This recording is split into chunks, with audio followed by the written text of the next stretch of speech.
അഭിഷേകത്തിന് അഗ്നിയാൽ നിറയ്ക്കണമേ. വലിയ വിടുതലും രോഗശാന്തികളും ഈ ദിവസം സാധ്യമാക്കി തരണമേ. അഭിഷേകം ചെയ്യണമേ. ഹല്ലേലൂയ. കർത്താവേ, ഞങ്ങൾക്ക് ആവശ്യമായി നൽകണമേ. ഹല്ലേലൂയ, ഹല്ലേലൂയ, ഹല്ലേലൂയ, ഹല്ലേലൂയ, ഹല്ലേലൂയ. യേശുവേ നന്ദി. കർത്താവേ ആരാധന.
നിൻ മുൻപിൽ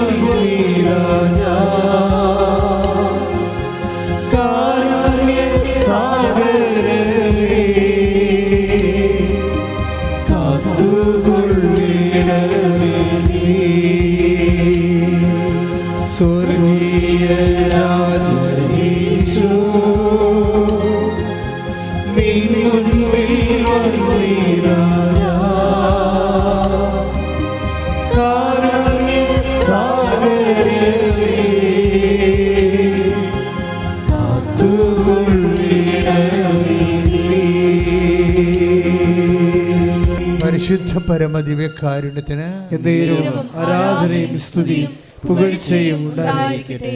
പരിശുദ്ധ പരമദിവ്യകാരുണ്യത്തിന് ആരാധനയും സ്തുതിയും പുകഴ്ചയും ഉണ്ടായിരിക്കട്ടെ.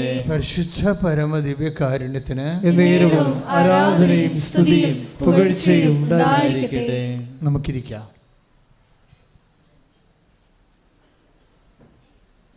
എൻ്റെ പ്രിയപ്പെട്ടവരെ, ഇത് ഉടമ്പടി ധ്യാനമാണ്. ഉടമ്പടി ധ്യാനത്തിൻ്റെ മുഖ്യ പ്രമേയം ഉടമ്പടി എങ്ങനെയാണ് പ്രയോഗത്തിൽ വരുത്തുന്നത്. രണ്ടാമത്തേത്, ഉടമ്പടിയിൽ എത്ര പെട്ടെന്നാണ് സാക്ഷ്യം പറയാൻ ദൈവാനുഭവത്തിലേക്ക് നമ്മളെ നയിക്കുന്ന ഘടകങ്ങൾ എന്താണ്, എങ്ങനെയാണ് കൃപയിൽ ഉടമ്പടി കൃപയിൽ നിലനിൽക്കുന്നത്. അങ്ങനെയുള്ള വളരെ ഗൗരവതരമായ ചില ആധ്യാത്മിക പ്രശ്നങ്ങളാണ് ഉടമ്പടി ധ്യാനത്തിൽ നമ്മൾ ചർച്ച ചെയ്യുന്നത്. സാധാരണഗതിയിൽ എപ്പോഴും നമ്മൾ എൻ്റെ സഹോദരങ്ങളെ സാക്ഷ്യങ്ങൾ പരിശോധിക്കുമ്പോൾ ഞങ്ങൾ സാക്ഷ്യങ്ങളെ സെലക്ട് ചെയ്യുന്നൊരു മോഡുണ്ട്. ഇപ്പോൾ 20 സാക്ഷ്യങ്ങളൊക്കെയാണ് ഇവിടെ ഒരു ദിവസം പറയാൻ നമുക്ക് സമയം കിട്ടുന്നത്. ദാറ്റ് മീൻസ് ഒരു 11:30 സാക്ഷ്യം പറഞ്ഞാൽ വൈകുന്നേരം 4:30 സാക്ഷ്യം അവസാനിക്കുമ്പോൾ നമുക്ക് പ്രൈമറി ആയിട്ട് ഒരു 20 സാക്ഷ്യം കിട്ടും. പക്ഷേ 20 സാക്ഷ്യം നമ്മൾ അപ്പ് ചെയ്യത്തില്ല. 20 സാക്ഷ്യത്തിൽ അപ്പ് ചെയ്യുന്നത് 2 സാക്ഷ്യങ്ങളേ ഉള്ളൂ. 10-1 വെച്ചാണ് നമ്മൾ സെലക്ട് ചെയ്യണത്.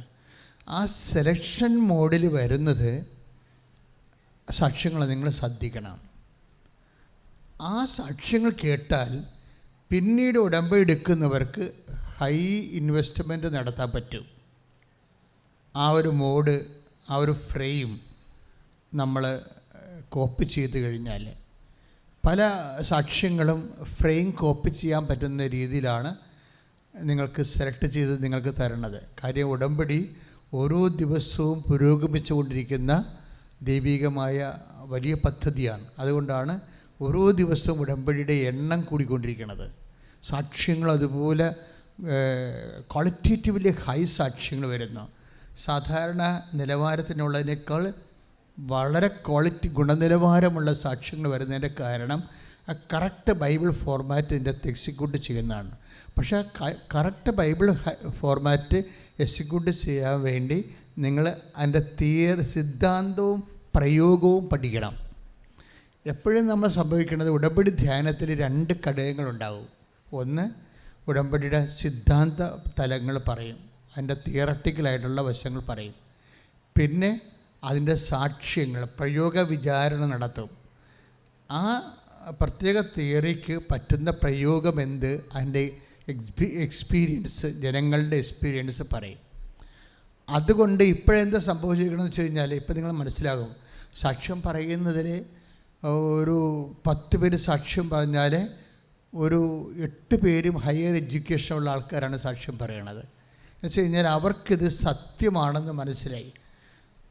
കഴിഞ്ഞ ദിവസങ്ങളിൽ ഒരാൾ മനുഷ്യനിവിടെ വന്നിട്ട് പറഞ്ഞു, എൻ്റെ വൈഫിനാണ് ഇതിൻ്റെ അതൊക്കെ കൂടുതൽ വിശ്വാസം, എനിക്കൊരു വിശ്വാസമില്ല. അതൊരു വൈഫിനെ ഞാൻ കൊണ്ടുവന്ന് ഇതിനെ താക്കിയിട്ട് ഞാൻ പോയി കടയിൽ പോയി വല്ല ചോറോ ഭക്ഷണമൊക്കെ കഴിച്ചുകൊണ്ടിരിക്കുകയുള്ളൂ.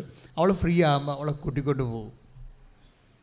കഴിഞ്ഞ ദിവസങ്ങളിൽ അച്ഛൻ്റെ സെക്വിന TV-യിൽ അച്ഛൻ്റെ ഇൻ്റർവ്യൂ ഞാൻ കേട്ട്. ആ ഇൻ്റർവ്യൂ മൊത്തം സെക്വിന TV നമ്മളോട് വലിയൊരു സ്നേഹമാണ് കാണിച്ചത്. കാര്യം 12 ഇൻ്റർവ്യൂ ചെയ്തവർ, 12 ഇൻ്റർവ്യൂ. 2 ദിവസം ഞാൻ അവിടെ പോയിരുന്നു 12 ഇൻ്റർവ്യൂ ചെയ്യാൻ വേണ്ടി. അപ്പോൾ 12 ഇൻ്റർവ്യൂവിലൂടെ എന്താണ് ഉടമ്പടി, ഉടമ്പടി എങ്ങനെയാണ് വന്നത്, ഉടമ്പടി ഇന്നത്തെ രീതിയിൽ ഇത്രയും വലിയ ഹാർവസ്റ്റിംഗ് നടത്താനുള്ള കാരണങ്ങൾ എന്താണ്, അതിൻ്റെ ഈ കൃപാസനത്തിൻ്റെ ആധ്യാത്മികമായ പരിസരവും അതിൻ്റേതായിട്ടുള്ള കടന്നുവരവിൻ്റെ കാലഘട്ടങ്ങളിൽ നടത്തിയിട്ടുള്ള ആത്മീയ നിക്ഷേപങ്ങളും ഒക്കെ ഞാനവിടെ പറയാനൊരവസരം ഒരുക്കിയിട്ട്, അപ്പോൾ ആൾക്കാർക്ക് ഇപ്പോൾ ബോധ്യം കിട്ടി മുമ്പത്തേക്കാളും. കാര്യം എന്താണ് അങ്ങനെ സെക്വിന TV ചെയ്തതെന്ന് വെച്ച് കഴിഞ്ഞാൽ, ഇവിടെ ആലപ്പുഴ പോലും കാണാത്ത മനുഷ്യർ നമ്മളെ ആവശ്യമില്ലാതെ വിമർശിക്കാൻ തുടങ്ങി. അപ്പോഴാണ് അവരെന്നെ വിളിച്ചത്. വെച്ചാൽ ഇങ്ങനെ കുറച്ച് ഒബ്ജക്ഷൻസൊക്കെ കേൾക്കുന്നുണ്ടല്ലോ, നമുക്കത് ക്ലാരിഫൈ ചെയ്യാൻ പറ്റുമോ എന്ന് ചോദിച്ചു. അപ്പോൾ ഞാൻ പറഞ്ഞു ഇറ്റ്സ് ഓക്കെ. അപ്പം അങ്ങനെ അതെനിക്ക് മനസ്സിലായി അമ്മ തന്ന ഒരു അവസരമാണെന്ന്. എപ്പോഴും നമ്മൾ മനസ്സിലാക്കേണ്ടത്, നിങ്ങൾ ഉടമ്പടി എടുക്കുമ്പോൾ ആദ്യമേ എൻ്റെ മക്കളുടെ മനസ്സിലുണ്ടാകേണ്ടത്, ദൈവത്തെ സ്നേഹിക്കാൻ ദൈവം എന്നെ പ്രത്യേകം വിളിച്ചിരിക്കുന്നു. കൈയടിച്ച് കർത്താവിനെ എടുക്കുന്ന എല്ലാ മക്കൾക്കും ദൈവസ്നേഹത്തിന്റെ അഭിഷേകം നൽകണമേ എന്ന്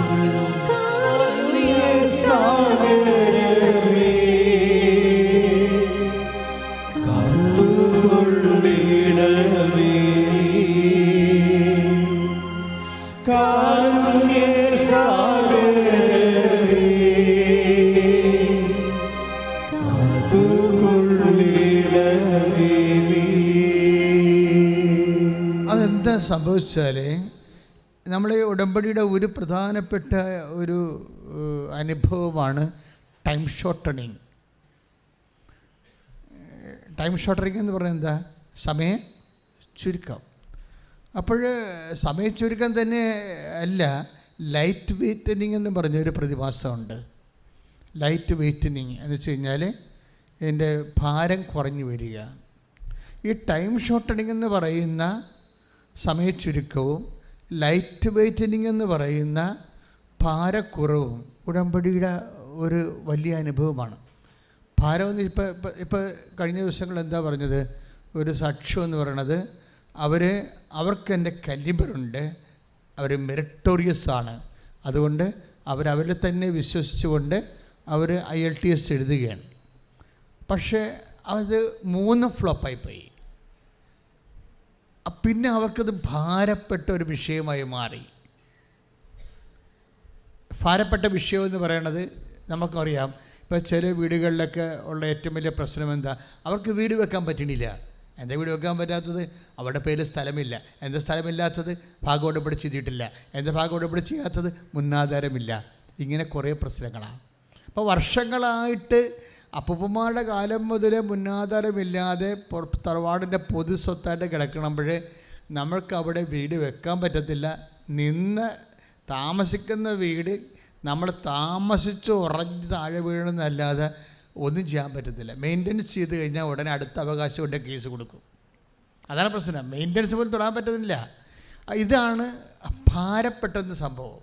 ഈ ഭാരപ്പെട്ട വിഷയം ഉടമ്പടി എടുക്കുമ്പോൾ വെറും 45 ഡേയ്സിനുള്ളിൽ ഇത് ലഘുവായിട്ട് തന്നെ കാണാം. ലഘുവായിട്ട് വന്നത് കാണാം. അതാണ് ഈ ലൈറ്റ് വെയ്റ്റനിങ് എന്ന് പറയുന്നത്. ഇതുപോലെ തന്നെയാണ് അവർക്ക് ഇപ്പോൾ കഴിഞ്ഞ ദിവസങ്ങളിലൊരു സാക്ഷ്യം എന്ന് പറയണത്, മകളുടെ ഇപ്പം സുകുമാരൻ്റെ മുരട് മൂർക്കം പാമ്പിൻ്റെ ഇടയിലൂടെ സുകുമാരൻ്റെ അമ്മയുടെ കരഗ്രഹിച്ചുള്ള സുകുമാരൻ്റെ ആത്മീയ യാത്രയെന്ന് പറഞ്ഞൊരു സാക്ഷ്യമുണ്ട്. എൻ്റെ അമ്മയെ തിട്ടപ്പോൾ തന്നെ ഇപ്പോൾ 1 ലക്ഷത്തോളം അടുത്തായി. അതെന്താ കാര്യം? മുരട് മൂർക്കം പാമ്പ്, ഇതിൻ്റെ ഇടയിലൂടെ പരിശുദ്ധ അമ്മയുടെ കരം ഗ്രഹിച്ചുള്ള സുകുമാരൻ്റെ ആത്മീയ യാത്ര. എന്താ അവരുടെ വിഷയം? എന്താ അതിൻ്റെ വിഷയം എന്ന് പറയണത്, അയാളുടെ അദ്ദേഹത്തിൻ്റെ മകള് MBBS സ്റ്റുഡൻ്റാണ്. അപ്പോൾ MBBS സ്റ്റുഡൻ്റായ, പക്ഷേ എന്താ പ്രോബ്ലം എന്ന് വെച്ച് കഴിഞ്ഞാൽ ഇവളുടെ സബ്ജക്റ്റ് വൈസ് ഒക്കെ ക്യാച്ച് ചെയ്യാൻ പറ്റണില്ല. അത് ഭാരമാണ്. നമ്മൾ സംസാരിക്കുന്നത് ലൈറ്റ് വെയ്റ്റനിങ്ങിനെ കുറിച്ചാണ്. അതായത് ലഘുത്വം, ഭാരലഘുത്വത്തെക്കുറിച്ച് സംസാരിക്കണം. ഉടമ്പടിയുടെ ഒരു പ്രധാനപ്പെട്ട ഇഫക്റ്റാണ് ഈ ഭാരലഘുത്വം. ആ സുകുമാരൻ്റെ സാക്ഷ്യം അത് ഭയങ്കര സാക്ഷ്യമാണ്. എന്ന് വെച്ച് കഴിഞ്ഞാൽ അവരെന്നാ ചെയ്തെന്ന് വെച്ചാൽ, മകൾ അവിടുന്ന് ഇട്ടിട്ട് പോന്നു. ഹോസ്റ്റലിൽ നിൽക്കാൻ പറ്റാത്ത രീതിയിൽ പഠനം കണ്ടിന്യൂ ചെയ്യാൻ പറ്റണില്ല. അതൊരു ഡിപ്രഷൻ മോഡിലായിപ്പോയി ആൾ. നമുക്കറിയാം ഒത്തിരിയേറെ ഡിപ്രഷനുള്ള ആൾക്കാർ ഇവിടെ വരും. അവർക്കുള്ള കപ്പാസിറ്റികളൊക്കെ കൂടുതലാണ് അവർക്ക് അഭിമുഖീകരിക്കേണ്ടി വരുന്ന ജീവിത ഉത്തരവാദിത്വം. അങ്ങനെ വരുമ്പോൾ ചിലർ ഡിപ്രസ്ഡ് മോഡിലാവും. കാര്യം ഒന്നും ചെയ്യാൻ പറ്റത്തില്ല. നമ്മൾ അവസാദമെന്ന് പറയും. ഭാരം മനസ്സിന് താങ്ങാൻ പറ്റാത്ത രീതിയിലാകുമ്പോൾ അവിടുന്ന് സാധാരണ മനുഷ്യൻ ചെയ്യണത് എന്താ, അവിടുന്ന് ഒന്നെങ്കിൽ കൂട് വിട്ടു പോരും, അതിന് ആത്മഹത്യ എന്നാണ് പറയണത്. ചില ആൾക്കാർ നാട് വിട്ടു പോകും, പോയി കളയും. വീട്ടിൽ കടം കയറിയ കഴിഞ്ഞാൽ ആൾക്കാർ പോയി കളയത്തില്ലേ, അതിന് നാട് വിട്ടു പോകും. ആത്മഹത്യ ചെയ്തതിനെ കൂട് വിട്ടു പോകും. ഈ ഡിപ്രഷൻ നിസ്സാര കാര്യമല്ല. താങ്ങാൻ പറ്റത്തില്ലെന്ന് ഒരാൾക്ക് തോന്നിക്കഴിഞ്ഞാൽ പിന്നെ അവർ ഉടനെ അവിടെ നിന്ന് ഒഴിവെടുക്കും. ഒഴിവെടുത്തിട്ട് ചിലപ്പോഴവർ വിശ്വാസമില്ലാത്തവരുടെ ആത്മഹത്യ ചെയ്യും, അല്ലാത്തവർ രാജ്യം വിട്ടുപോകും, അല്ലാത്തവർ വട്ടായിട്ട് തന്നെ തുടരും. വട്ടായിട്ട് തുടരണം, വീട്ടിൽ തന്നെ ഉണ്ടാകും, പക്ഷേ വട്ടായി പോകും. വട്ടായിട്ട് തുടരുന്നതിൻ്റെ ഉദ്ദേശം എന്ന് വെച്ച് കഴിഞ്ഞാൽ പിന്നെ അവരാരും ആക്രമിക്കത്തില്ല. കടക്കാർ വന്നാലും വെളിവില്ലാത്ത മനുഷ്യരോട് എന്ത് സംസാരിക്കാനാണ്? ഭാര്യക്കാണെങ്കിൽ പോലും കുടുംബത്തിൽ പൈസ ഇല്ല എന്നുണ്ടെങ്കിൽ മകളുടെ ഹോസ്റ്റൽ ഫീസ് ഇല്ലെങ്കിൽ ഈ മാനസിക രോഗമുള്ള ആളോർക്ക് എന്ത് സംസാരിക്കാനാണ്?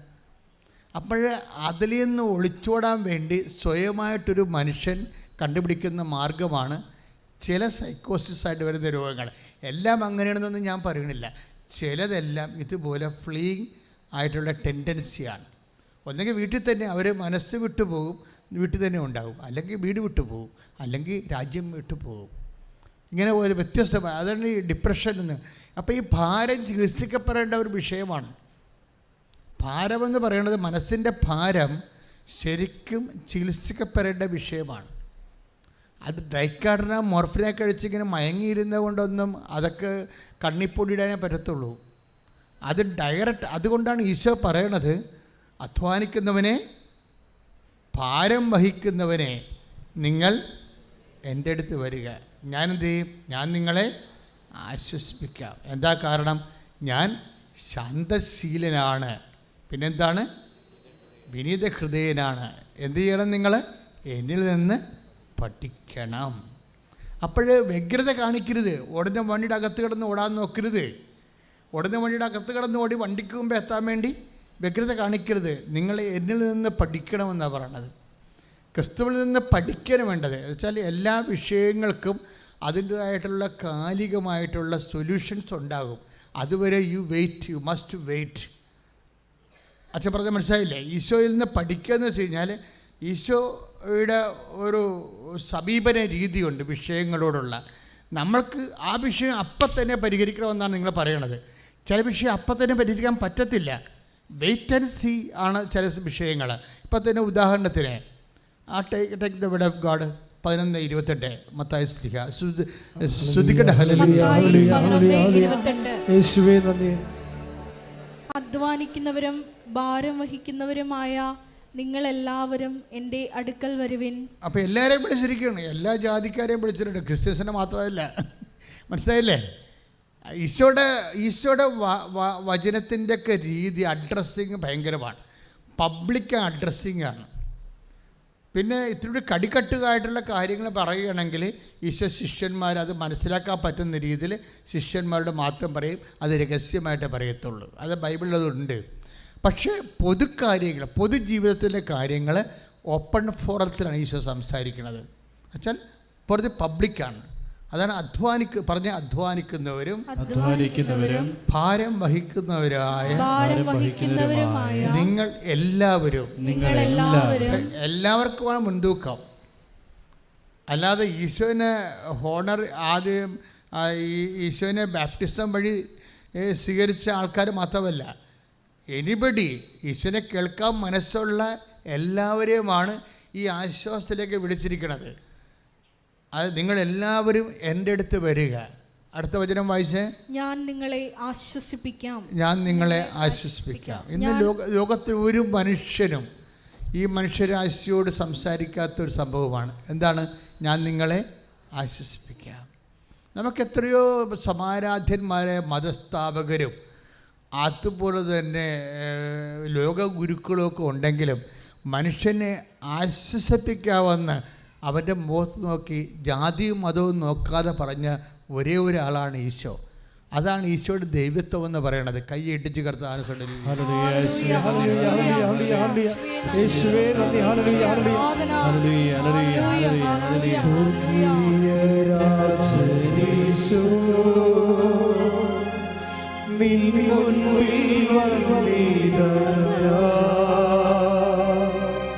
കാരുണ്യ സാഗരമേ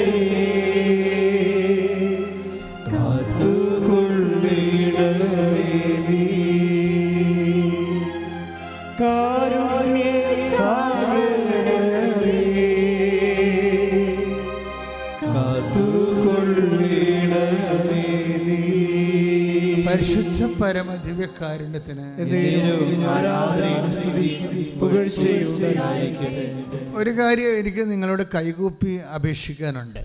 അതായത് നമ്മൾ പാടിയാലും പ്രാർത്ഥിച്ചാലും ഇതിലെല്ലാം നമുക്ക് ദൈവസ്നേഹം ഫീൽ ചെയ്യാതെ പാടുകയും പ്രാർത്ഥിക്കുകയും ചെയ്യാം.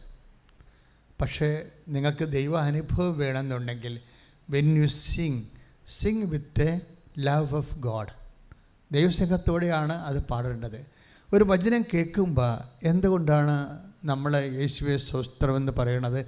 അത് നമുക്ക് ആ വചനത്തോട് ഉള്ള ഒരു തുറവിയും വചനത്തിലുള്ള ആന്തരിക ആനന്ദവും ഉണ്ടാകുമ്പോഴുണ്ടാകുന്ന നമ്മുടെ ഓട്ടോമാറ്റിക് പ്രതികരണമാണ് യേശുവേ സ്തോത്രമെന്നുള്ളത്. പക്ഷേ ഇതെല്ലാം ഈ മെക്കാനിസം എല്ലാം വർക്ക് ചെയ്യേണ്ടത് ഔട്ട് ഓഫ് ലവ് ആണ്. ആധ്യാത്മികതയിൽ വളരണമെന്നുണ്ടെങ്കിൽ നിങ്ങൾ ആദ്യം തന്നെ ഒരു കൊയ്ത്തിനാണ് തയ്യാറാകണമെങ്കിൽ ആദ്യം അരുവ മുറിച്ചുള്ളതാക്കണ്ടേ, ഇല്ലേ? അതുപോലെ ഉള്ളൊരു നടപടിക്രമം ഇതിൻ്റെ അകത്തുണ്ട്. നിങ്ങൾ ദൈവാനുഭവത്തിനാണ് തയ്യാറായി വരുന്നതെന്നുണ്ടെങ്കിൽ ആദ്യം ചെയ്യേണ്ടത് ദൈവസ്നേഹം എന്നെ വർദ്ധിപ്പിക്കാൻ നോക്കണം. ഒന്ന് പ്രാർത്ഥിക്കുക, കൈനെഞ്ചത്ത് വെച്ച് പ്രാർത്ഥിക്കുക. കർത്താവായ ദൈവമേ, അങ്ങയുടെ ഓരോ വാക്കും, അങ്ങയെക്കുറിച്ചുള്ള ഓരോ ഗാനങ്ങളും, അങ്ങയുടെ നാമത്തിലുള്ള ഓരോ പ്രവർത്തികളും കടുത്ത ദൈവസ്നേഹത്തോടെ സന്തോഷത്തോടെ നിർവഹിക്കുവാൻ എനിക്ക് പ്രത്യേക അഭിഷേകം നൽകണമേ. ശ്രദ്ധിക്കട്ടെ. ആരാധന മണിക്കൂറിൽ ദൈവസ്നേഹത്തോടെ വ്യാപരിക്കുവാൻ അഭിഷേകം ചെയ്യണമേ. ഉടമ്പടി നിബന്ധനകള് ദൈവസ്നേഹത്തോടെ പൂർത്തിയാക്കുവാൻ അഭിഷേകം ചെയ്യണമേ. നിന്നെ സ്നേഹിച്ചിടുന്നേ, നിന്നെ നേരിച്ചു വാഴും എന്നിലേഴും നല്ലവനേ, എൻ ശക്തിയൊക്കെയോടും നിന്നെ സ്നേഹിച്ചിടുന്നേ, നിന്നെ നേരിച്ചു വാഴും എന്നിലേഴും നല്ലവനേ. പരിശുദ്ധ പരമ ദിവ്യകാരുണ്യത്തിന് ആരാധനയും സ്തുതിയും പുകഴ്ചയും ഉണ്ടായിരിക്കട്ടെ. ഇപ്പോഴേ 11:28 ഈശോ എന്നാ പറഞ്ഞത്? നമുക്ക് സ്വസ്ഥത ഉണ്ടാകാൻ, ഡിപ്രഷൻ ഉണ്ടാവാതിരിക്കാൻ ഈശോ എന്നാ പറഞ്ഞത്? അധ്വാനിക്കുന്നവരും ഭാരം വഹിക്കുന്നവരും എൻ്റെ അടുക്കൽ വരും, ഞാൻ നിങ്ങളെ ആശ്വസിപ്പിക്കാം. ഞാൻ ശാന്തശീലനും വിനീത ഹൃദയനുമാണ്. എന്നിൽ നിന്ന് പഠിക്കുവേൻ. ഇപ്പൊ 2 കാര്യങ്ങളാണ് ഈശോയിൽ നിന്ന് പഠിക്കേണ്ടത്. ഒന്നെന്താണ്? ശാന്തശീലത. ഹറിബറി ആക്കരുത്, ധൃതി കാണിക്കരുത്. മനസ്സിലായില്ലേ? ധൃതി കാണിച്ചാൽ ധൃതിക്കാരെല്ലാവരും അഹങ്കാരികളാണെന്നാണ് വചനം പറയുന്നത്. അഹങ്കാരമാണ് പ്രശ്നം. നിങ്ങൾ ആരോ വലിയ കൊറാണ്ടറാണെന്ന് നിങ്ങൾ ധരിക്കുന്നു. അതുകൊണ്ട് അത് അംഗീകരിക്കാത്ത സമൂഹത്തിൽ അവരെ നിങ്ങൾ അറ്റാക്ക് ചെയ്യുന്നു. അങ്ങനെയാണ് ഇഷ്യൂ ഉണ്ടാകണത്. മനസ്സിലായില്ലേ? നിങ്ങൾ ആരോ ആണെന്നുള്ളത് നിങ്ങൾ ധരിക്കുന്നു. നിങ്ങളുടെ വിദ്യാഭ്യാസം, നിങ്ങളുടെ ജാതി, നിങ്ങൾ വളർന്നു വന്ന സാഹചര്യം, നിങ്ങളുടെ ഇത്രയും നാളുള്ള നിങ്ങളുടെ റെസ്യൂം, ബയോഡേറ്റ, അതിലൂടെ നിങ്ങൾ വളർന്ന് വന്നിട്ടുള്ള എല്ലാത്തിനെയും ഇടിച്ച് പൊടിച്ച് തരിപ്പണമാക്കി ഉയർന്നു വന്നിട്ടുള്ള നിങ്ങളുടെ കലിബർ കപ്പാസിറ്റി, അങ്ങനെ അതെല്ലാമായി നിങ്ങൾ നാളെ എപ്പോഴെങ്കിലും ഇതുപോലെ ഇതൊന്നും അംഗീകരിക്കാത്തൊരു വ്യക്തിയുടെ മുമ്പിൽ, ഒരു സമൂഹത്തിൻ്റെ മുമ്പിൽ, ഒരു സാഹചര്യത്തിൻ്റെ മുമ്പിൽ നിങ്ങൾ നിർത്തപ്പെടും. അപ്പോഴെന്ത് പറ്റും? നിങ്ങൾ ഹർട്ടാകും. അതാണ് വിഷയം. അതുകൊണ്ട് ഈശോ എപ്പോഴും ചെയ്യണമെന്ന് വെച്ചാൽ ഹറിബറി കാണിക്കുന്നവർ, ഇപ്പോൾ എല്ലാവർക്കും ഇപ്പോൾ കല്യാണം ഹറിബറി കാണിക്കേണ്ടവരുണ്ട്, ജോലി ഹറിബറി കാണിക്കുന്നത്. കഴിഞ്ഞ ഒരു 10-12 കൊല്ലം മുമ്പ് ഒരു ലേഡി എൻ്റെ അടുത്ത് വന്ന് ഒരു തിരി ഇങ്ങോട്ട് തന്നു. അന്ന് ഉടമ്പടി അമ്മ തന്നിട്ടില്ല. വെള്ളത്തിരിയാണ് ഉപയോഗിച്ചിട്ടുണ്ട്.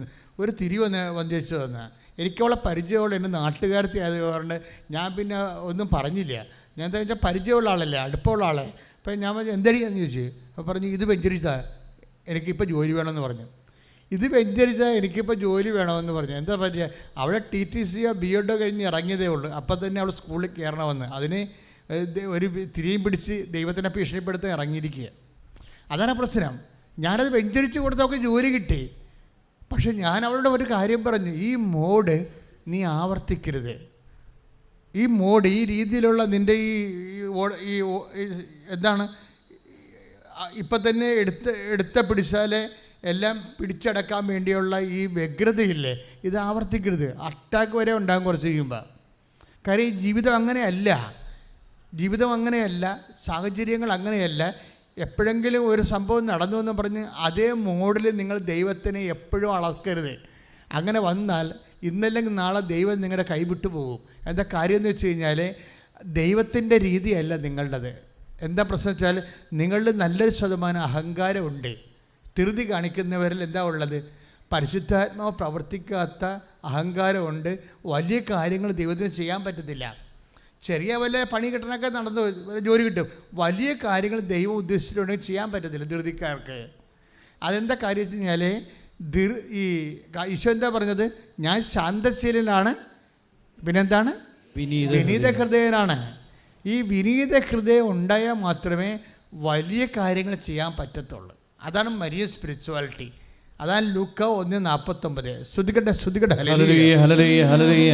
യേശുവേ നന്ദി, ആരാധന ആരാധന ഹല്ലേലൂയ ഹല്ലേലൂയ ഹല്ലേലൂയ. യേശുവേ നന്ദി കർത്താവേ, സ്തോത്രം യേശുവേ. ആരാധന ആരാധന ആരാധന ആരാധന ഹല്ലേലൂയ ഹല്ലേലൂയ. 49 ലൂക്ക 1:49. ശക്തനായവൻ എനിക്ക് വലിയ കാര്യങ്ങൾ ചെയ്തിരിക്കുന്നു, അവിടുത്തെ നാമം പരിശുദ്ധമാണ്. അതൊക്കെ 48 വായിച്ചേ. അവിടുന്ന് തൻ്റെ ദാസിയുടെ താഴ്മയെ കടാക്ഷിച്ചു. അതാണ് സംഭവം. അത് വലിയ കാര്യങ്ങളും മേജർ ഡ്യൂട്ടി വിഷയം. ഉടമ്പടിയെ സംബന്ധിച്ചിടത്തോളം മേജർ ഡ്യൂട്ടിയാണ് ഉള്ളത്. ചെറിയ കാര്യങ്ങൾ ചെയ്യണമെങ്കിൽ വല്ല നൊവേനയും കൂടി നിങ്ങളുടെ നാട്ടിൽ തന്നെയാണുള്ള സംവിധാനമുണ്ട്. ആലപ്പുഴ വരേണ്ട ഒരു കാര്യമില്ല. ഉടമ്പടി നമ്മൾ എടുക്കുന്നത് മേജർ ഡ്യൂട്ടി ചെയ്യാൻ വേണ്ടിയാണ്, വലിയ കാര്യങ്ങൾക്ക് വേണ്ടിയാണ്. അപ്പോൾ വലിയ കാര്യങ്ങൾ ചെയ്യുമ്പോൾ എപ്പോഴും ഈ ലൂക്ക 1:48 നോക്കണം. എന്താണ്? ശക്തനായവൻ പറഞ്ഞേ, ശക്തനായവൻ എനിക്ക് വലിയ കാര്യങ്ങൾ ചെയ്തിരിക്കുന്നു. അതെങ്ങനെയാണ് ശക്തൻ വലിയ കാര്യങ്ങൾ ചെയ്തത്? അവിടുന്ന് പറഞ്ഞേ, തന്റെ ദാസിയുടെ വിനീതാവസ്ഥ വിനീതാവസ്ഥയ്ക്ക് അഹങ്കാരമില്ല, ധൃതിയില്ല. മനസ്സിലായില്ലേ? കർത്താവ് അനുവദിക്കുമ്പോൾ കർത്താവ് നല്ലതേ അനുവദിക്കത്തുള്ളൂ. ഞാൻ കർത്താവിൻ്റെ മനസ്സ് വരെ വെയിറ്റ് ചെയ്യും. ചെറിയ കാര്യം, അതായത് എപ്പോഴും നമ്മൾ ശ്രദ്ധിക്കുക, നിങ്ങൾ ധൃതിക്കാരാണ്, ഓടുന്ന വണ്ടിയുടെ അകത്ത് കിടന്ന് ഓടി വണ്ടിക്ക് മുമ്പ് എത്താൻ നോക്കുന്ന ആൾക്കാരാണ് എന്ന് വെച്ചാൽ ബേസിക്കായിട്ട് നിങ്ങൾ കോമ്പറ്റീറ്റീവ് ആണെന്ന് എൻ്റെ അർത്ഥം. മനസ്സിലായില്ലേ? കോമ്പറ്റീറ്റീവ് ആണെന്ന്. നിങ്ങൾ ധൃതി കാണിക്കുന്നവരുടെ ഉള്ളിൽ എപ്പോഴും ഒരു മത്സരം ഉണ്ടാകും. അതുകൊണ്ട് ബൈബിൾ എന്താ പറയണത്? 2 ഫിലിപ്പിയർ 2:3. ശ്രുതികട്ടെ ഹല്ലേലൂയ ഹല്ലേലൂയ ഹല്ലേലൂയ ഹല്ലേലൂയ. യേശുവേ ആരാധന ആരാധന ആരാധന ഹല്ലേലൂയ ഹല്ലേലൂയ. യേശുവേ നന്ദി കർത്താവേ നന്ദി ഹല്ലേലൂയ. ഫിലിപ്പി 2:3. മാത്സര്യമോ വ്യർത്ഥാഭിമാനമോ മൂലം നിങ്ങൾ ഒന്നും ചെയ്യരുത്. അതാ പ്രശ്നം. അപ്പം ധൃതി കാണിക്കുന്നതിൽ 2 കാര്യങ്ങളുണ്ടാവും. ഒന്നെന്താണ്? മത്സര്യം ഉണ്ടാവും. രണ്ടാമത്തെ എന്താണ്? വ്യർത്ഥാഭിമാനം. അവനേക്കാൾ നേരത്തെ എനിക്ക് ജോലി വേണം, അതാ ഒരു. അവരെക്കാൾ നേരത്തെ എനിക്ക് കാറ് വാങ്ങിക്കണം, അവരെക്കാൾ നേരത്തെ എനിക്ക് വീട് വെക്കണം. ഇതാണ് വിഷയം. ഇത് ഉള്ളിലുള്ളത് കൊണ്ടാണ് ധൃതി വരണത്. അതുകൊണ്ടാണ് ബൈബിള് പറയണത് ഫിലിപ്പി 2:3. എന്താ പറയണത്? മാത്സര്യമോ പറഞ്ഞേ, മാത്സര്യമോ പിന്നെ എന്താണ്? വ്യർത്ഥാഭിമാനമോ മൂലം. Meaningless esteem. വ്യർത്ഥാഭിമാനം, അഭിമാനമെന്നല്ല, ബൈബിൾ അതിനെ തിരിക്കുന്നുണ്ട്. വ്യർത്ഥാഭിമാനമെന്ന് എന്ന് വെച്ച് കഴിഞ്ഞാൽ ഒരു പ്രയോജനമില്ലാത്ത അഭിമാനം. മത്സര്യമുള്ള ആൾക്കാർക്ക് വ്യർത്ഥാഭിമാനം ഉണ്ടാവും. ഇപ്പം നിങ്ങളുടെ ആൻറ്റിയുടെ മകള് കാനഡയിൽ പോകണമെന്ന് കേട്ടതേ ഉള്ളൂ. നിങ്ങളുടെ മനസ്സിൽ ഉടനെ വന്ന് അവളെക്കാൾ നേരത്തെ എനിക്ക് ഇംഗ്ലണ്ടിൽ പോകണമെന്ന്. തീർന്നില്ല പരിപാടി. നിങ്ങളുടെ കാര്യത്തിൽ തീരുമാനം. ഇത് വ്യർത്ഥാഭിമാനമാണ് സംഭവം. അതുകൊണ്ടാണ് ധൃതി കാണിക്കണത്. അതുകൊണ്ടാണ് ബൈബിൾ പറയണത് മാത്സര്യമോ പറഞ്ഞേ മാത്സര്യമോ ഫിലിപ്പ് 2:3 മാത്സര്യമോ വ്യർത്ഥാഭിമാനവും മൂലം നിങ്ങൾ ഒന്നും ചെയ്യരുത്. അപ്പൊ ചില കാര്യങ്ങൾ ചെയ്യാം, ചില കാര്യങ്ങൾ ചെയ്യുന്നല്ല. You must not do anything എന്നാണ്. ഒന്നും ചെയ്യാൻ പാടില്ല. നിങ്ങൾ ദൈവ പൈതലാണെന്നുണ്ടെങ്കിൽ, ദൈവത്തിൻ്റെ മനസ്സിനാണ് പ്രാധാന്യമാണെന്നുണ്ടെങ്കിൽ, you will not do anything with spirit of competition. മത്സരം കൊണ്ട് നിങ്ങളൊന്നും ചെയ്യത്തില്ല. ദാറ്റ് മീൻസ് ബൈബിൾ എപ്പോഴും ഉന്നം വെക്കുന്നത് നിങ്ങളുടെ ജഡിക മനുഷ്യനെ ശരിക്കും ഒന്ന് പരുവപ്പെടുത്തി ദൈവാരൂപി പ്രവർത്തിക്കുന്ന ഫോർമാറ്റിലേക്ക് കൊണ്ടുവരാൻ നോക്കുന്നുണ്ട്. അതിന് ഈശോ രഹസ്യമായിട്ട് ചെയ്യുന്ന ചില കാര്യങ്ങളുണ്ട്. മനഃപൂർവ്വം ഈശോ അറിയും, പക്ഷെ പുറത്ത് പറയത്തില്ല. ഇപ്പോൾ കോച്ചേഴ്സിൻ്റെ ഒരു പരിപാടി അതാണല്ല. കോച്ച് ചെയ്യുന്ന ആൾക്കാർ അവിടെ ഉള്ളിലൊരു ഉദ്ദേശമുണ്ടാകും. അവർക്കൊരു ടീച്ചിങ് ആയിട്ടുള്ള, ഇപ്പോൾ ടീച്ചേഴ്സിനെ അറിയാം, ഇപ്പോൾ പാഠഭാഗങ്ങൾ പഠിപ്പിക്കുമ്പോൾ ഇതുകൊണ്ട് അവരുദ്ദേശിക്കുന്ന ഈ പാഠം കൊണ്ട് കുട്ടികൾക്കുണ്ടാകേണ്ട ചില ലക്ഷ്യങ്ങളുണ്ട്. അത് കുട്ടികളോട് ചിലപ്പോൾ പറയത്തില്ല. അതിന് കരിക്കുലത്തിൻ്റെ ഒരു ഭാഗമാണ്. അതുപോലെ ഈശോ ചെയ്ത ഒരു പരിപാടിയുണ്ട്. എന്താണെന്ന് വെച്ച് കഴിഞ്ഞാൽ, ഈശോ വൈകുന്നേരം ആയപ്പോൾ അപ്പോസ്തലന്മാരോട് പറഞ്ഞു, നിങ്ങൾ രാത്രി നമുക്ക് കിടക്കാനുള്ള സ്ഥലം ഒരുക്കാൻ പറഞ്ഞു. വളരെ ശുദ്ധഗതിക്ക് പറഞ്ഞാണ്, ഒരു കുഴപ്പമില്ല. കണ്ടില്ലേ, വളരെ ശുദ്ധഗതിക്ക് പറഞ്ഞതാണ്. അവൻ ജെറുസലേമിലേക്ക് പോകുന്ന വഴിക്ക് പറഞ്ഞ്, നമുക്ക് രാത്രി തങ്ങാനുള്ള സ്ഥലം എന്ന് പറഞ്ഞാൽ ചപ്പാത്തി ഇടാനുള്ള അടുക്കളയൊക്കെ വേണം. കുറച്ച് പരിപാടി ഉണ്ട് അതിൻ്റെ. അതാണ് സംഭവം. യഹൂദൻ്റെ മെയിൻ ആഹാരമാണല്ലോ മീൻ ചുടലും ചപ്പാത്തി ചുടലും ഒക്കെ. അപ്പം അതുകൊണ്ട് അതൊക്കെ ചെയ്യാനുള്ള സ്ഥലം വേണം, വീട് വേണം. നമുക്ക് 10-12 പേർക്ക് ഉറങ്ങുകയും ചെയ്യണം. അങ്ങനെയുള്ള സ്ഥലം കണ്ടുപിടിക്കാൻ ഇവരെ ന്യൂട്രലായിട്ട് നേരത്തെ പറഞ്ഞു വിടും. ആരെ വിടണത്? യാക്കോബിനെ, യോഹന്നാനെയും.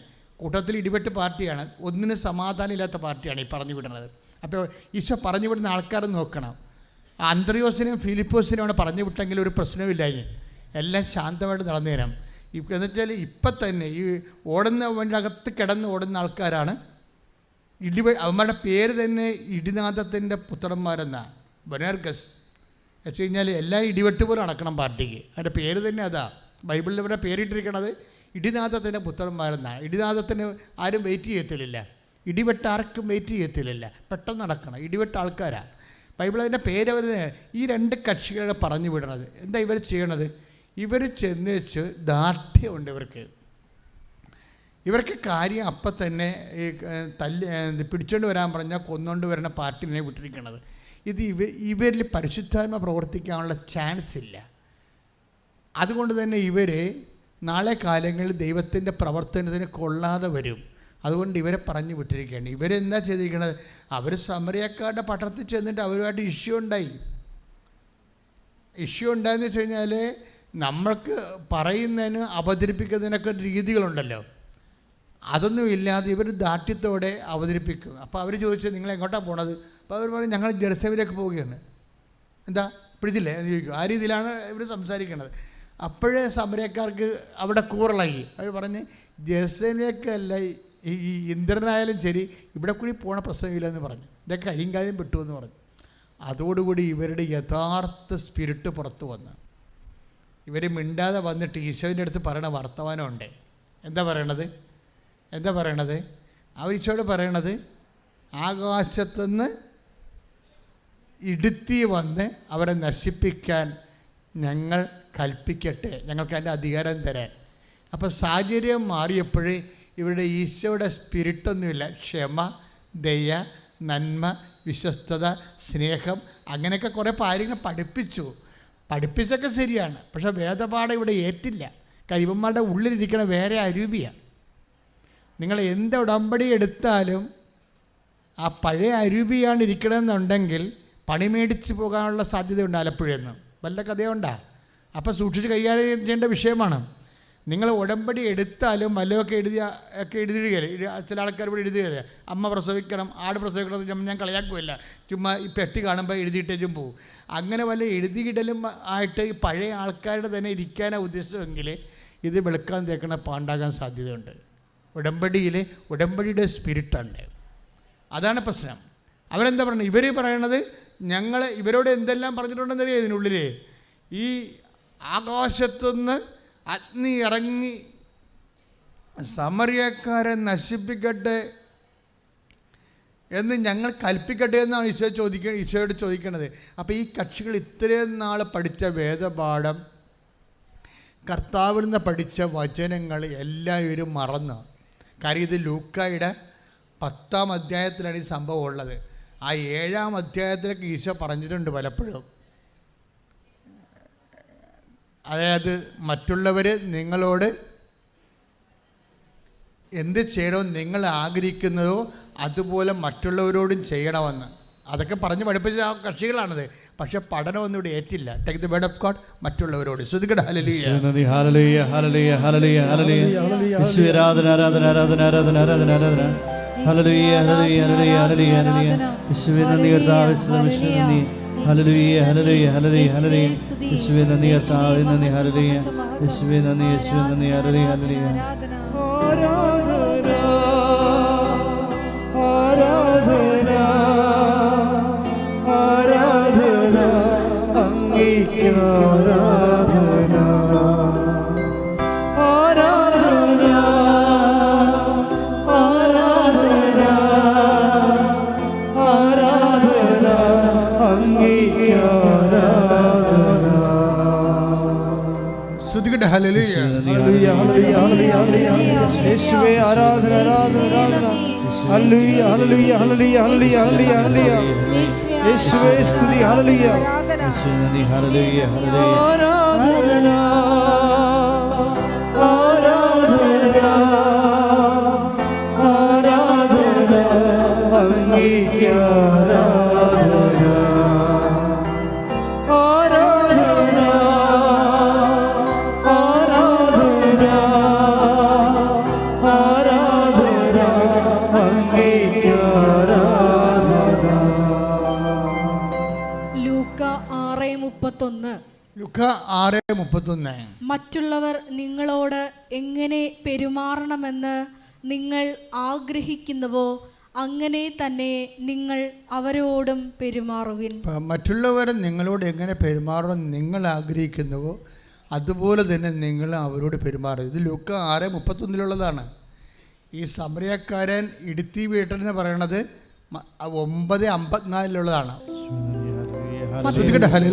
ലൂക്ക 9:54.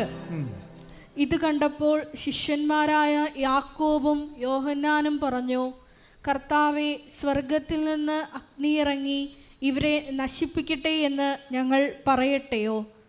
സംഭവം മനസ്സിലായില്ലേ? 6:31 എന്താ പറഞ്ഞിരിക്കണത്? ഈശോ പഠിപ്പിച്ചത് എന്താണ്? 6:31 ഈശോ പഠിപ്പിച്ചത് എന്താണ്?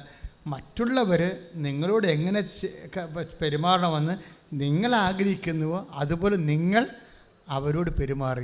ഇത് ഗോൾഡൻ റൂൾ എന്നാണ് പറയണത്. ഈ ഗോൾഡൻ റൂളിൻ്റെ യൂണിവേഴ്സിറ്റി പഠിച്ചിറങ്ങിയ കക്ഷികളാണ് ഇപ്പോഴും പോയിട്ട് നേരെ ഓപ്പോസിറ്റ് ഒരു വിഷയം വന്നപ്പോൾ അവിടെ തനി സ്വഭാവം കാണിക്കണത്. നിങ്ങൾ എന്ത് പഠിച്ചാലും വിഷയം വരുമ്പോൾ തനി സ്വഭാവം കാണിക്കുമെന്ന് ദൈവത്തിന് അറിയാമെങ്കിൽ ഉടമ്പടി വർക്ക് ചെയ്യത്തില്ല. പിടികിട്ടിയാ? ഒറ്റ നടക്ക് പോകത്തില്ല ഈ സംഭവം. നിങ്ങൾ എന്ത് പഠിച്ചാലും നിങ്ങൾക്കൊരു ഇഷ്യൂ ഉണ്ടാകുമ്പോൾ നിങ്ങളുടെ തനി സ്വഭാവം പുറത്തെടുക്കുമെന്ന് ദൈവത്തിന് തോന്നിയാൽ ഈശോ ചോദിക്കുന്ന ഒരു ചോദ്യമുണ്ട്. എന്താ ചോദ്യം? What spirit leads you? 9:55 ടിപ്പണി നോക്കുക. 9:55 ടിപ്പണി ശ്രദ്ധിക്കട്ടെ. ഹല്ലേലൂയ ഹല്ലേലൂയ ഹല്ലേലൂയ ഹല്ലേലൂയ ഹല്ലേലൂയ ഹല്ലേലൂയ. യേശുവേ നന്ദി, യേശുവേ സ്തുതി. ഹല്ലേലൂയ ഹല്ലേലൂയ ഹല്ലേലൂയ. ആരാധന ആരാധന അങ്ങേക്ക് ആരാധന ആരാധന ആരാധന ആരാധന അങ്ങേക്ക് ആരാധന. പരിശുദ്ധ പരമദിവ്യകാരുണ്യത്തിന് ആരാധനയും സ്തുതിയും പുകഴ്ചയും ഉണ്ടായിരിക്കട്ടെ. ലൂക്ക 9:54 ടിപ്പണി. ടിപ്പണി എന്ന് മനസ്സിലായി? ടിപ്പണി എന്ന് വെച്ചാൽ ഫുട് നോട്ട്സ്. ബൈബിളിലെ ചില കയ്യെഴുത്ത് പ്രതികൾ പ്രധാനപ്പെട്ടതാണെങ്കിൽ അത് മെയിൻ സ്ട്രീമിൽ കണ്ടില്ലെങ്കിൽ ടിപ്പണിയിലുണ്ടാകും. ആ ടിപ്പണിയിൽ പ്രധാനപ്പെട്ട ചില കയ്യെഴുത്ത് പ്രതികളിലുള്ളതാണ് പറയണത്. 9:55 പറഞ്ഞു വായിച്ചോളൂ. കർത്താവേ, ഏലിയ ചെയ്തതുപോലെ സ്വർഗത്തിൽ നിന്ന് അഗ്നി ഇറങ്ങി വന്ന് ഇവരെ നശിപ്പിക്കട്ടെ എന്ന് ചില കയ്യെഴുത്ത് പ്രതികളിൽ കാണുന്നു. Next word. ചില കയ്യെഴുത്ത് പ്രതികളിൽ താഴെപ്രകാരവും കാണുന്നു. അവൻ തിരിഞ്ഞ് അവരെ ശാസിച്ചുകൊണ്ട് പറഞ്ഞു, ഏത് വിധത്തിലുള്ള ആത്മാവാണ് നിങ്ങൾക്കുള്ളത് എന്ന് നിങ്ങൾ അറിയുന്നില്ല. അതാണ് വിഷയം. അതായത് വചനം നടപ്പിൽ വരുത്തണമെങ്കിൽ നമുക്കറിയാമല്ലോ, ഉടമ്പടി എന്ന് പറയുന്നത് എന്താണ്? അവൻ പറയണ പോലെ ചെയ്യുന്നതാണ്. അങ്ങനെ ചെയ്യണമെന്നുണ്ടെങ്കിൽ ആദ്യം സ്പിരിറ്റ് ഡിസേൺ ചെയ്യേണ്ടി വരും. നമ്മളിലുള്ള സ്പിരിറ്റില്ലേ, അതാണ് 9:54. ഇപ്പോൾ ഇവരെന്താ, യാക്കോബ് യോഹന്നാൻ എന്താ പറഞ്ഞത്? സ്വർഗത്തിൽ നിന്ന് അഗ്നി ഇറങ്ങി അവരെ നശിപ്പിക്കട്ടെ എന്ന് പറഞ്ഞു. അപ്പോൾ ഈശോ എന്താ തിരിച്ചു ചോദിക്കണത്? What spirit leads you? എന്തരൂപിയാണ് നിങ്ങളെ നയിക്കുന്നത്? എന്തരൂപിയായിരിക്കും? അവരെ അഗ്നി ഇറങ്ങി നശിപ്പിക്കട്ടെ എന്ന് പറയുമ്പോൾ എന്തരൂപിയായിരിക്കും? അത് യോഹന്നാൻ 10:10 അരൂപിയാണ്. Take the word of God. Yohannan 10:10. ശ്രദ്ധിക്കട്ടെ. ഹല്ലേലൂയ. 10:10. മോഷ്ടിക്കാനും കൊല്ലാനും നശിപ്പിക്കാനുമാണ് കള്ളൻ വരുന്നത്. മനസ്സിലായില്ലേ? ഇപ്പം മനസ്സിലായില്ലേ അത് അരൂപിയാണെന്ന്? അവരെ തീയും ഗന്ധകവും വീണ് നശിപ്പിക്കാൻ വേണ്ടി പറയുന്ന അരൂപി എന്താണ്? യോഹന്നാൻ 10:10 അരൂപിയാണ്. എന്താണത്? മോഷ്ടിക്കാനും കൊല്ലാനും നശിപ്പിക്കാനുമാണ് കള്ളം വരുന്നത്. നശിപ്പിക്കുന്ന അരൂപി എന്താണ്? ദുഷ്ടാരൂപിയാണ്. മനസ്സിലായില്ലേ? അപ്പോസ്തലന്മാർ പറഞ്ഞൊരു കഥയൊന്നുമില്ല, ദുഷ്ടാരൂപിയാണ് നയിക്കണത്. സഭയിലെ പല പ്രശ്നങ്ങളും നമ്മൾ ഇന്ന് സ്കാൻ ചെയ്ത് നോക്കുകയാണെങ്കിൽ നമുക്ക് ഈ ദുഷ്ടാരൂപിയെ കാണാൻ പറ്റൂ. അപ്പോൾ എന്താ പ്രോബ്ലം എന്ന് വെച്ച് കഴിഞ്ഞാൽ, ഇവരോട് എന്താ പറയണമെന്ന് വെച്ച് കഴിഞ്ഞാൽ, ദുഷ്ടാരൂപിയാണ് നിങ്ങളെ നയിക്കണമെന്ന് ഈശോ പറയത്തില്ല. ഈശോ അതായത് ഭയങ്കര ടീച്ചറാണ്, ആത്മാവിൽ നിറഞ്ഞ ടീച്ചറാണ്. ആരെയും ബ്രാൻഡ് ചെയ്യത്തില്ല. You are leading by the evil spirit എന്ന് ഈശോ പറഞ്ഞില്ല. You must introspect. നിങ്ങളത് ആന്തരികമായിട്ട് ശോധന ചെയ്തെടുക്കണം. എന്ത് ചെയ്യണം? What spirit leads you? എന്തരൂപിയാണ് നിങ്ങളെ നയിക്കണമെന്ന്. ഇത് ഓരോരുത്തരുടെ ചുമതലയാണ്, വേറെ ആരും പറയേണ്ട ചുമതലയല്ല. നിങ്ങൾ ഓരോ പ്രവർത്തനങ്ങളിൽ നിന്ന് ഓരോ വ്യക്തിയും കണ്ടെടുക്കണം. ഉടമ്പടി ചെയ്യുമ്പോൾ അവൻ പറയണ പോലെയാണ് ചെയ്യേണ്ടതെങ്കിൽ, അങ്ങനെ ചെയ്യണമെങ്കിൽ ചുമ്മാ ചെയ്യാൻ പറ്റത്തില്ല. 3 അരൂപിയുണ്ട്. ഏതരൂപിയാണ്? ദുഷ്ടാരൂപി, ലോകാരൂപി, ദൈവാരൂപി. പിടിയിടിയ ക്ലിയർ അല്ലേ? അപ്പം നിങ്ങൾ അവൻ പറയണ പോലെ ചെയ്യാനനുസരിച്ചിട്ട് ചില ആൾക്കാർക്ക് ചെയ്യാൻ പറ്റണില്ലല്ലോ, രോഗികളെ കാണാൻ പറ്റണില്ലല്ലോ, ചില ആൾക്കാർ രോഗികളെ കുളിപ്പിക്കാൻ പറ്റണില്ലല്ലോ, ചിലർക്ക് ഭക്ഷണം കൊടുക്കാൻ പറ്റണില്ലല്ലോ, ചിലർക്ക് പത്രം പോലും കൊടുക്കാൻ പറ്റണില്ലല്ലോ. You are guided by the evil spirit. മനസ്സിലായില്ലേ? എന്നുവെച്ചാൽ അഹങ്കാരത്തിൻ്റെയും അതുപോലെ ഒരു മനുഷ്യരുടെ പേടിയുടെ അരൂപിയാണ് നിങ്ങൾ നയിക്കപ്പെടുന്നു. You are not liable to take covenant. നിങ്ങൾ ഉടമ്പെടുക്കാൻ ബാധ്യതയല്ല, യോഗ്യതയുമില്ല. You must understand by no means. ശ്രദ്ധിക്കട്ടെ. ഹല്ലേലൂയ.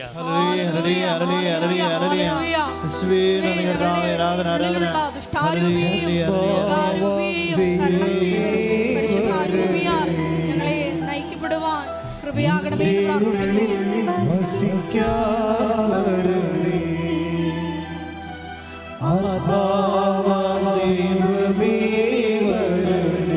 കൈയടിച്ചുകൊണ്ട് പാടുക. എന്റെ ഉള്ളിൽ വസിക്കാനേ, ദാഹിച്ചു നിന്നെ ഞാൻ തേടുന്നു, സ്വർഗം തുറന്നിറങ്ങി നീ വരണേ. ദാഹിച്ചു നിന്നെ ഞാൻ തേടുന്നു, സ്വർഗം തുറന്നിറങ്ങി നീ വരണേ. ദൈവമേ വരണേ, എന്റെ ഉള്ളിൽ വസിക്കാൻ വരണേ. ഹല്ലേലൂയ ഹല്ലേലൂയ ഹല്ലേലൂയ ഹല്ലേലൂയ ഹല്ലേലൂയ ഹല്ലേലൂയ ഹല്ലേലൂയ. യേശുവേ നന്ദി. ഹല്ലേലൂയ ഹല്ലേലൂയ. യേശുവേ നന്ദി. ഹല്ലേലൂയ ഹല്ലേലൂയ ഹല്ലേലൂയ. മഹത്വം മഹത്വം. ആരാധന ആരാധന. ഹല്ലേലൂയ ഹല്ലേലൂയ. യേശുവേ നന്ദി. യേശുവേ ആരാധന. ഹല്ലേലൂയ. ഒരുമിച്ച് പാടുക, കൈയടിച്ച് പാടുക. ആത്മാവാം ദൈവമേ വരണേ,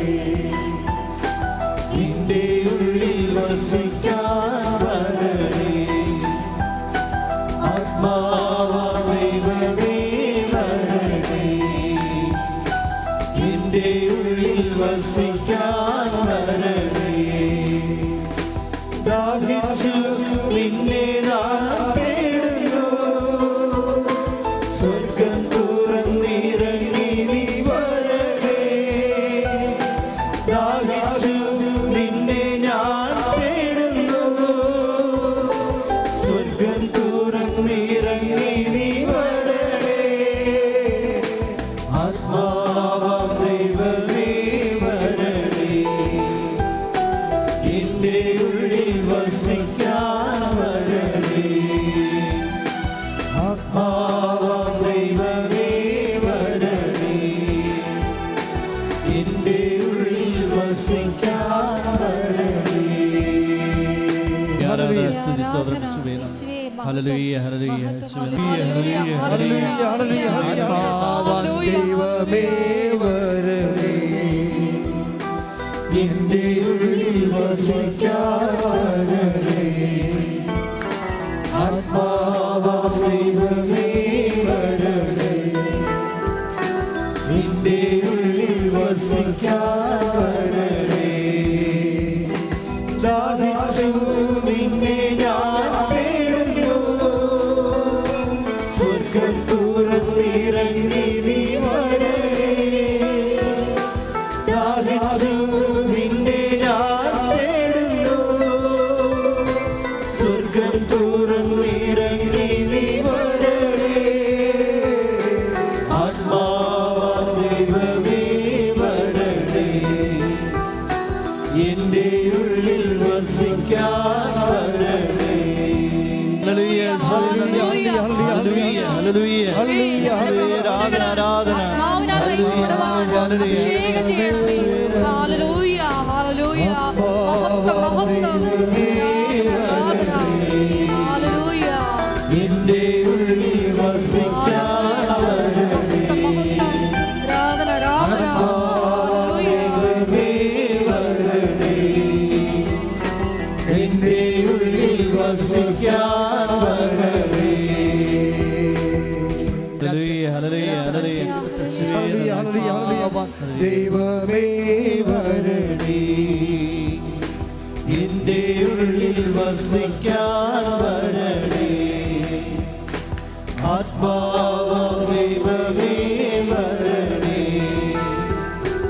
എൻ്റെ ഉള്ളിൽ വസിക്കാൻ വരണേ. ഹല്ലേലൂയ. ഹല്ലേലൂയ, ഹല്ലേലൂയ, ഹല്ലേലൂയ. യേശുവേ നന്ദി, ഹല്ലേലൂയ, ഹല്ലേലൂയ. യേശുവേ ആരാധന, ആരാധന, ആരാധന, ആരാധന. യേശുവേ നന്ദി, കർത്താവേ നന്ദി. ഹല്ലേലൂയ, ഹല്ലേലൂയ, ഹല്ലേലൂയ. കൈയിട്ടിട്ട് കർത്താവ് ഹല്ലേലൂയ, ഹല്ലേലൂയ. മഹത്വം, മഹത്വം. ആരാധന, ആരാധന. വലിയ വചന വെളിപാടുകൾക്ക് നന്ദി പറയുന്നു. അമ്മയുടെ ദൈവം എൻ്റെ ദൈവം. ആ ദൈവം പിന്നെ എന്താ ചെയ്തതെന്നറിയാവോ? റൂത്ത് നവോമിയുടെ കൂടെ വന്ന് ബെത്ലഹേമിൽ താമസിക്കും. അപ്പം നവോമി പറയും, മകളെ നമുക്ക് പട്ടിണിയല്ലേ, ക്ഷാമമല്ലേ നാട്ടിലെ, നീ കൊയ്ത്തുകാരുടെ കൂടെ പോ. നിനക്ക് കൊയ്ത്തൊന്നും അറിയാൻ പാടില്ല, കൊയ്ത്ത് നിന്നെ നിർത്തത്തുമില്ല, പക്ഷെ കാലാപെറുക്കാൻ ചിലപ്പോൾ നിന്നെ അനുവദിക്കും. കാലാപെറുക്കാൻ വെച്ചാൽ കൊയ്ത്തുകാർ കൊയ്ത്ത് പോകുമ്പോൾ അതിൻ്റെ പുറകെ കൊയ്മ വീണു പോണ കതിരുകളും പതിരുകളും ഒക്കെ പെറുക്കാൻ ചിലപ്പോൾ. അപ്പോൾ എന്തുമാത്രം പട്ടിണിയാണ് നാട്ടിൽ. ഈ പട്ടിണിക്കാലത്താണ് അവൾ അമ്മയുടെ ദൈവം എൻ്റെ ദൈവം, പട്ടിണിയെങ്കിൽ പട്ടിണി, അമ്മയുടെ ദൈവം എൻ്റെ ദൈവം. നോക്കിയേ, ഒന്നും നേടാൻ വേണ്ടിയല്ല, ദൈവത്തെ സ്നേഹിക്കാൻ വേണ്ടി അമ്മയെ സ്നേഹിച്ച ഒരു വ്യക്തിയുടെ കഥയാണ് ബൈബിൾ. ശ്രദ്ധിക്കട്ടെ. നിൻ്റെ വർത്തമാനം കേൾക്കാൻ നീ ദൈവത്തെ സ്നേഹിക്കുന്നുവെന്ന് ദൈവത്തിന് ഒരിക്കൽ തോന്നിയാൽ പിന്നെ ഒരിക്കൽ നീ ആയിരിക്കത്തില്ല. ഇവിടെ എന്താ സംഭവിച്ചിരിക്കുന്നറിയാവോ? ഇനി ശേഷം റൂത്തിനെ നയിക്കുന്നത് ആരാണെന്നറിയാവോ? നവോമിയല്ല, അവൾ വിശ്വാസം പ്രഖ്യാപിച്ച് സ്നേഹം പ്രകടിപ്പിച്ച ദൈവമാണ്. അത് വായിക്കണമെങ്കിൽ റൂത്ത് 2:3 വായിച്ചേ. ശ്രദ്ധിക്കട്ടെ. റൂത്ത് 2:3. റൂത്ത് 2:3. അവൾ പറഞ്ഞു, പൊയ്ക്കൊള്ളുക. റൂത്ത് വയലിൽ ചെന്ന് കൊയ്ത്തുകാരുടെ പിറകെ കാലാപിറക്കി. എലിമലേക്കിന്റെ കുടുംബത്തിൽപ്പെട്ട ബോവാസിന്റെ വയലിലാണ് അവൾ എത്തിച്ചേർന്നത്. ഇത് നവോമി എത്തിച്ചതല്ല, ഇത് ആരാണെന്നറിയാം? ബോവാസിൻ്റെ വയലിൽ ഒന്ന് വായിച്ചേ. എലിമലേക്കിന്റെ കുടുംബത്തിൽപ്പെട്ട ബോവാസിന്റെ വയലിലാണ് അവൾ എത്തിച്ചേർന്നത്. എത്തിച്ചേർന്നതല്ലേ, എത്തിച്ചേർത്തതാ. അവിടെയാണ് പ്രശ്നം. അത് നവോമിയല്ല. അവളെ സ്നേഹിച്ചൊരു ദൈവമില്ലേ, ആ ദൈവത്തിന് നീ സ്നേഹിക്കണ നിന്റെ ദൈവത്തിനറിയാം നീ എവിടെയാണ് എത്തിച്ചേരേണ്ടതെന്ന്. കൈയടിച്ച് കർത്താൻ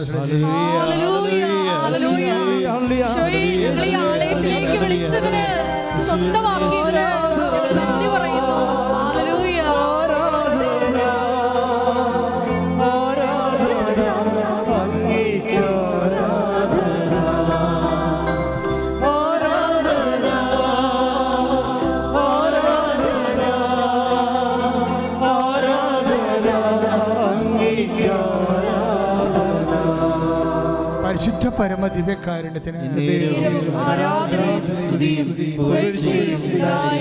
ഇത് ഇന്നത്തെ ധ്യാനത്തിൻ്റെ ഒരു മർമ്മമാണ്. രാവിലെ ഈശോ എന്നോട് പറഞ്ഞതാണ് ഇതൊക്കെ. അല്ല, ഇന്നലെ വരെ എനിക്കത് അറിയത്തില്ല. അതായത് നമ്മളെ ആരും എത്തിച്ചേർക്കുകയല്ല, നമ്മൾ എത്തിച്ചേരുകയില്ല. ഓട്ടോമാറ്റിക്കായിട്ട് നിൻ്റെ ദൈവം നിന്നെ എത്തിച്ചേർക്കുകയാണ്. നീ എത്തേണ്ട സ്ഥലം ദൈവം നിശ്ചയിച്ചിരിക്കുന്നു. ദൈവപൈതലെ, ദൈവത്തെ നീ സ്നേഹിക്കുക, ദൈവത്തെ നീ സ്നേഹിക്കുക. ശ്രദ്ധിക്കട്ടെ.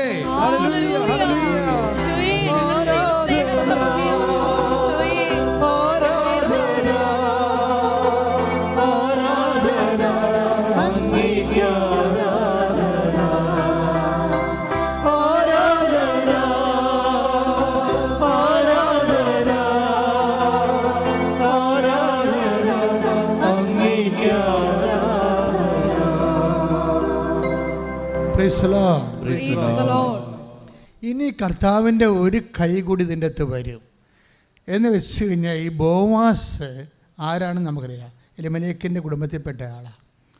ഈ ബോവാസ് ആണ് റൂത്തിന്, മോവാബുകാരത്തെ റൂത്തിനെ ആ പാടശേഖരത്തിലാണ് ചെല്ലാൻ ദൈവം ഗൈഡ് ചെയ്തത്. എന്നിട്ട് ബോവാസിനെ കുറിച്ച് വന്ന് നവോമിയോട്, അമ്മായിയമ്മയോട് പറഞ്ഞു, ഇന്ന് ബോവാസിൻ്റെ പാടത്തിലാണ് ഞാൻ ചെന്നതെന്ന് പറയും. അപ്പോഴുടനെ നവോമിക്ക് കത്തും. ബോവാസ് നവോമിയുടെ ഒരു അകന്ന ബന്ധുവാണ്. അപ്പോൾ നവോമി പിന്നെ കുറച്ച് കാര്യങ്ങൾ പറയും. കാര്യം നവോമിക്ക് പരിശുദ്ധാത്മാവ് നിറഞ്ഞിട്ട് പറയും. നവോമി റൂത്തിനോട് പറയത്തില്ല, പക്ഷേ നവോമിക്ക് മനസ്സിലാകും ദൈവം എങ്ങോട്ടാണ് ഇവളെ കൊണ്ടുപോകുന്നതെന്ന്. അവസാനം ബോവാസിനെ കല്യാണം കഴിക്കാനുള്ള ഒരു ആഗ്രഹം നവോമി പറഞ്ഞിട്ട് റൂത്ത് പ്രകടിപ്പിക്കും. അപ്പോൾ ബോവാസ് പറയുന്ന ഒരു കാര്യമുണ്ട്, മകളെ എന്നാണ് വിളിക്കണേ. അപ്പോൾ അതൊരു അപ്പൻ്റെ പ്രായമുണ്ടെന്ന് അർത്ഥം. മനസ്സിലായില്ലേ? മകളെ എന്ന് വിളിക്കണേ ബോവാസ്. ആരാ? റൂത്തിന് പ്രായം കുറവാണ്, 10-20 വയസ്സേ ഉള്ളൂ. അയാൾക്ക് 10-60 വയസ്സുണ്ട്. അത് മകളെ എന്നാണ് വിളിക്കണം. അപ്പം തന്നെ മനസ്സിലാകണ്ടേ, ഇതിനകത്ത് കുറേ കാര്യങ്ങൾ ദൈവം നമ്മോട് പറയാതെ പറയുന്നുണ്ട്. മകളെ, നീ നല്ലവളാണ്, പക്ഷെ നിന്നെ സ്വീകരിക്കാൻ എന്നേക്കാൾ അവകാശമുള്ള ആൾക്കാർ നിൻ്റെ കുടുംബത്തിലുണ്ട്. അതാണ് എന്തൊരു ന്യായമായ ഒരു മനുഷ്യനാണ് അയാൾ. എന്താ പ്രസവജനം? മഹ്ലോൻ, ഇസ്രായേലിൻ്റെ നിയമം എന്താ വെച്ചാൽ, മഹ്ലോൻ ഈ നവോമിയുടെ മകനാണ്. മരിച്ചാൽ അവൻ്റെ വസ്തുക്കൾ കടത്തിപ്പോയതാണ്. അപ്പോൾ അവൻ്റെ വൈഫിനെ സ്വീകരിക്കുന്നവൻ കടത്തിൽ നിന്ന് വസ്തുവിനെ വീണ്ടെടുക്കേണ്ടി വരും. അപ്പോൾ ആ വസ്തുവിനെ വീണ്ടെടുക്കുന്നവർക്ക് മാത്രമേ അവൻ്റെ വൈഫിനെ കല്യാണം കഴിക്കാൻ പറ്റത്തുള്ളൂ. അപ്പോൾ അങ്ങനെ വരുമ്പോൾ ബോവാസ് പറയും, നിൻ്റെ കുടുംബത്തിലെ ഞാനല്ല അവകാശി, നിൻ്റെ അവകാശി, നിന്നെ സ്വീകരിക്കേണ്ട ആൾ വേറെയുണ്ട്. അവന് പറ്റത്തില്ലെന്ന് പറഞ്ഞാൽ മാത്രമേ രണ്ടാം അവകാശമായിട്ട് എനിക്ക് വരത്തുള്ളൂ. അതുകൊണ്ട് നീ ധൈര്യമായിട്ട് പോ. നാളെ പട്ടണത്തിലെ പ്രമാണിമാരെ വിളിച്ചു കൂട്ടിയിട്ട് ഈ ആളെ നിൻ്റെ അവകാശം, നിൻ്റെ മഹ്ലോൻ്റെ സ്ഥാനത്ത് അവൻ്റെ കുടുംബത്തിൻ്റെ വസ്തുവല്ലേ, അത് വീണ്ടെടുക്കേണ്ടതാണ്, നഷ്ടപ്പെടാൻ പാടില്ല. അത് വീണ്ടെടുക്കേണ്ട ആളിന് അത് വീണ്ടെടുക്കാൻ പറ്റുമോ ഇല്ലയോ എന്ന് ചോദിക്കണം. ചോദിച്ച് ഉറപ്പ് വരുത്തണമെന്ന് പറയും. അങ്ങനെ ഉറപ്പ് വരുത്തുമ്പോൾ അയാളെ കണ്ടുപിടിക്കും. ബോസ് പിറ്റേ ദിവസം കണ്ടുപിടിക്കും. അയാളെ കണ്ടുപിടിക്കുമ്പോൾ അയാൾ പറയും, എനിക്ക് ബാധ്യതയൊക്കെ ഉണ്ട്, തന്നെയല്ല എൻ്റെ കുടുംബത്തിൻ്റെ അവകാശം പോകുന്ന ഒരു പരിപാടിയാണത്, അതുകൊണ്ട് ഞാൻ അതിന് തയ്യാറല്ലെന്ന് പറയും. അങ്ങനെയാണ് ബോവാസ് റൂത്തിനെ കല്യാണം കഴിക്കുകയും മഹ്ലൂലിൻ്റെ വസ്തു പണം കൊടുത്ത് തിരിച്ചെടുക്കുകയും ചെയ്യുന്നത്. പക്ഷേ അതുകൊണ്ട് ആ വിഷയം അവസാനിക്കണില്ല. അമ്മയുടെ ദൈവം എൻ്റെ ദൈവം എന്ന് പറഞ്ഞ ഒറ്റ വാക്ക് കൊണ്ട് തന്നെ പിന്നീട് ദൈവം ഇവളെ അങ്ങ് മകളായിട്ട് അങ്ങോട്ട് ഏറ്റെടുക്കും. ആ ഒരു വാക്ക് നമ്മുടെ നാക്കുകൊണ്ട് എന്ത് പറയുന്നു, അപ്പോഴാണ് ദൈവം ആരാണെന്ന് നമ്മൾ മനസ്സിലാക്കണത്. ബോവാസ് റൂത്തുമായിട്ട് ഭാര്യ ഭർത്താക്കന്മാരുടെ നിലയിൽ അവർ സംയോജിച്ച് കഴിയുമ്പോൾ ബൈബിൾ പറയുന്നൊരു വാക്കുണ്ട്. ശ്രദ്ധിക്കട്ടെ. ഹല്ലേലൂയ.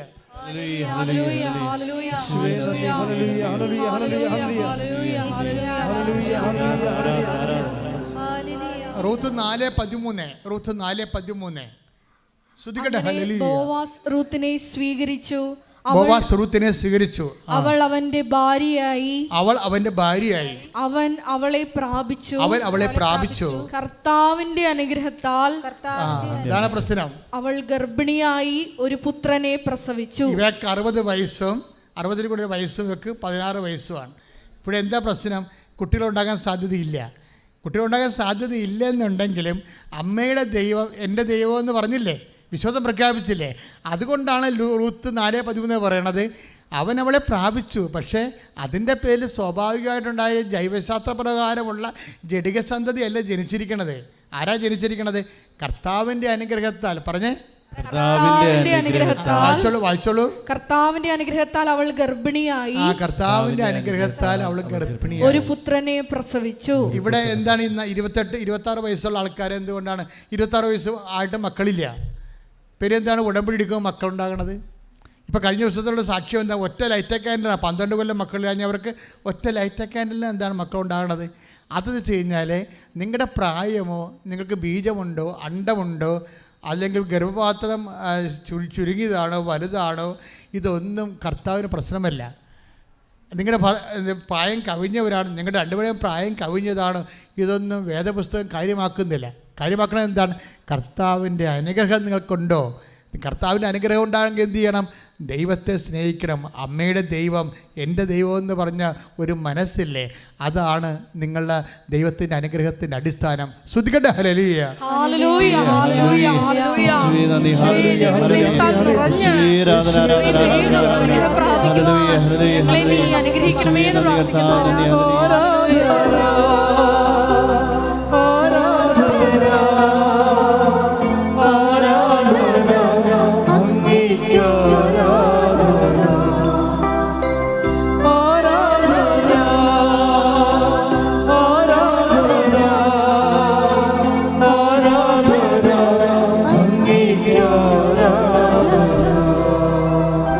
പരമദിവ്യകാരുണ്യത്തിന്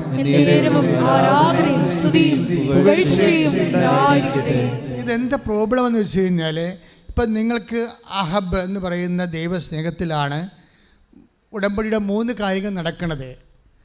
അഹബിന് ബോവാസിന് വയസ്സെത്രയാണ്?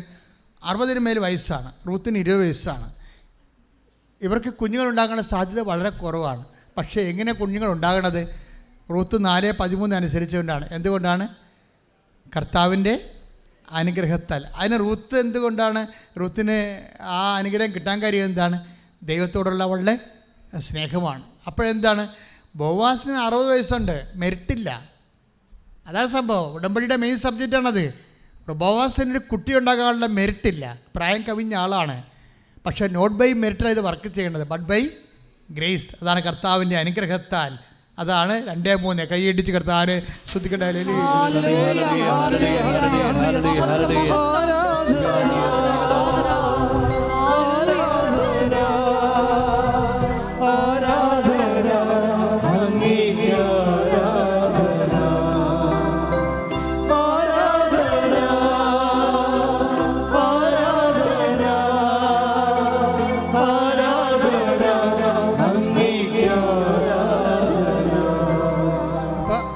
ഉടമ്പടി ഒന്നാമതായിട്ട് വർക്ക് ചെയ്യണത് ഗലാത്യർ 5:22 അനുസരിച്ചുള്ള ആഹബ് അനുസരിച്ചാണ്. സ്നേഹം, ദൈവസ്നേഹം അനുസരിച്ചാണ് വർക്ക് ചെയ്യണത്. ദൈവസ്നേഹമാണ്. നിങ്ങൾ എന്ത് ഉടമ്പടി പ്രകാരം ചെയ്താലും മിനിമം ദൈവസ്നേഹം ഉണ്ടാകണം. ദൈവസേവകത്തിൻ്റെ നിലവാരം കൂടുന്നതനുസരിച്ച് കൊണ്ട് നോട്ട് ബൈ മെറിറ്റിൽ വർക്ക് ചെയ്യും. ഇപ്പോൾ മക്കളില്ലാത്ത ഒരു 10 പേര് കുടുംബങ്ങളിൽ ഒരു ദിവസം ഇവിടെ വരും. പക്ഷേ ഈ മക്കളില്ലാത്തവർ വരുമ്പോൾ നിങ്ങൾ ഓർക്കരുത് അച്ഛൻ്റെ ബ്ലെസ്സിങ് കൊണ്ടാണ് ഇത് വർക്ക് ചെയ്യണമെന്ന്. ആ ചിലപ്പോൾ കുറച്ച് 10-20% ബാക്കി 80 ദൈവസ്നേഹത്തിൽ അവർക്ക് ചെയ്യണത്. അതുകൊണ്ട് നിങ്ങൾ ചെയ്യുന്ന അവൻ പറയണ പോലെ ചെയ്യുന്ന ഉടമ്പടി പ്രസംഗം എല്ലാം ആഹബ് കൊണ്ടാണ് ടൈം ഷോർട്ടണിങ് ചെയ്യണത്, ആഹബ് കൊണ്ടാണ് ലൈറ്റ് വെയിറ്റിംഗ് ചെയ്യണത്, ആഹബ് കൊണ്ടാണ് ദൈവസ്നേഹം കൊണ്ടാണ് not by merit but by ഗ്രേസിൽ ഉടമ്പടി ആക്ടിവേറ്റ് ചെയ്യണത്. കൈയടിച്ച് കർത്താവിനെ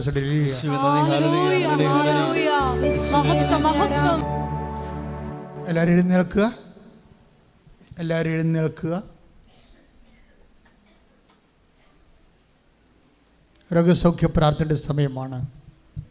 സന്തോഷമായി നിൽക്കണം കേട്ടോ.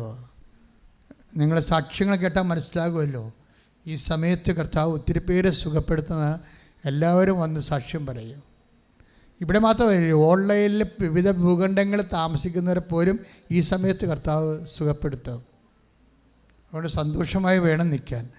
അമ്മ മാതാവ് ജീവനോടെ പ്രത്യക്ഷപ്പെട്ട ഇടത്താണ് നിൽക്കണമെന്ന് ഓർക്കണം. 10,000-കണക്കിന് ആരാധന നടന്നിട്ട് ലക്ഷക്കണക്കിന് മനുഷ്യർ സൗഖ്യപ്പെട്ട് ഇന്ന് ലോകം മുഴുവനും സുവിശേഷ വേല നടത്തുന്ന ദൈവത്തിൻ്റെ പുണ്യഭൂമിയിൽ നിൻ്റെ കണ്ണീരിൻ്റെ കാലത്ത് നിന്നെ വിളിച്ചത് കർത്താവാണ്. കൈയടിച്ച് കർത്താവാണ്.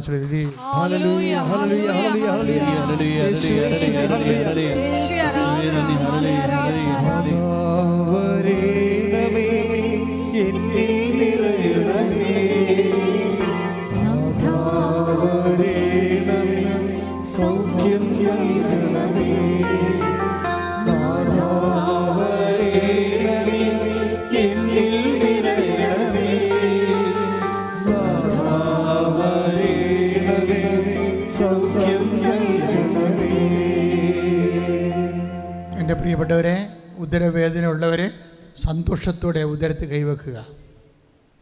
നിങ്ങൾ ഇന്ന് കാണുന്ന ഈജിപ്ഷ്യക്കാരെ നാളെ നിങ്ങൾ കാണത്തില്ലെന്ന് പറയുന്നത് പോലെ തന്നെയാണ് നിങ്ങൾ ഇന്ന് അനുഭവിക്കുന്ന രോഗവും വേദനയും നാളെ നിങ്ങളുടെ ശരീരത്തിൽ ഉണ്ടാകത്തില്ല. അതുകൊണ്ട് തന്നെ ഉദരവേദന ഉള്ളവരെ, അവരിന് ബ്ലീഡിങ് ഉള്ളവരെ അടിവയറ്റി കൈവെക്കണം. RSS ഉള്ളവരും അടിവയറ്റി കൈവെക്കണം. PCOD, അതുപോലെ തന്നെ പിസ്തുല രോഗികൾ എല്ലാവരും, നടുവേദനക്കാർ, കിഡ്നി രോഗികളും നടുവിൽ കൈവച്ച് പ്രാർത്ഥിക്കണം. അച്ഛൻ പ്രാർത്ഥിക്കുമ്പോൾ അറിയാവുന്നൊരു വിശ്വാസ പ്രമാണം ചെല്ലണം, അല്ലാത്തൊരു സ്തുതിക്കണം. സ്തുതിക്കട്ടെ. ഹല്ലേലൂയ. കർത്താവായ യേശുമിശിഹായേ, നിന്റെ വിശുദ്ധ പൗരോഹിത്യത്തെ മഹത്വപ്പെടുത്തണമെന്ന് പ്രാർത്ഥിക്കുന്നു. സഭയിലുള്ള സാന്നിധ്യം പ്രകടമാക്കണമേ. 36 വർഷം ഞാൻ അർപ്പിച്ച കൃപാനയുടെ യോഗ്യതയാണ്. കൃപാസനം അൾത്താറെ ജീവനോടെ പ്രത്യക്ഷപ്പെട്ട മാതാവിൻ്റെ മാധ്യസ്ഥത്തിലെ പിതാവിൻ്റെയും പുത്രൻ്റെയും പരിശുദ്ധാത്മ നാമത്തിൽ കൽപ്പിക്കുന്ന മാരക രോഗങ്ങൾ, തീരാവ്യാധികൾ യേശുനാമത്തിൽ സൗഖ്യം പ്രാപിക്കട്ടെ. ശ്രുതിക്കട്ടെ.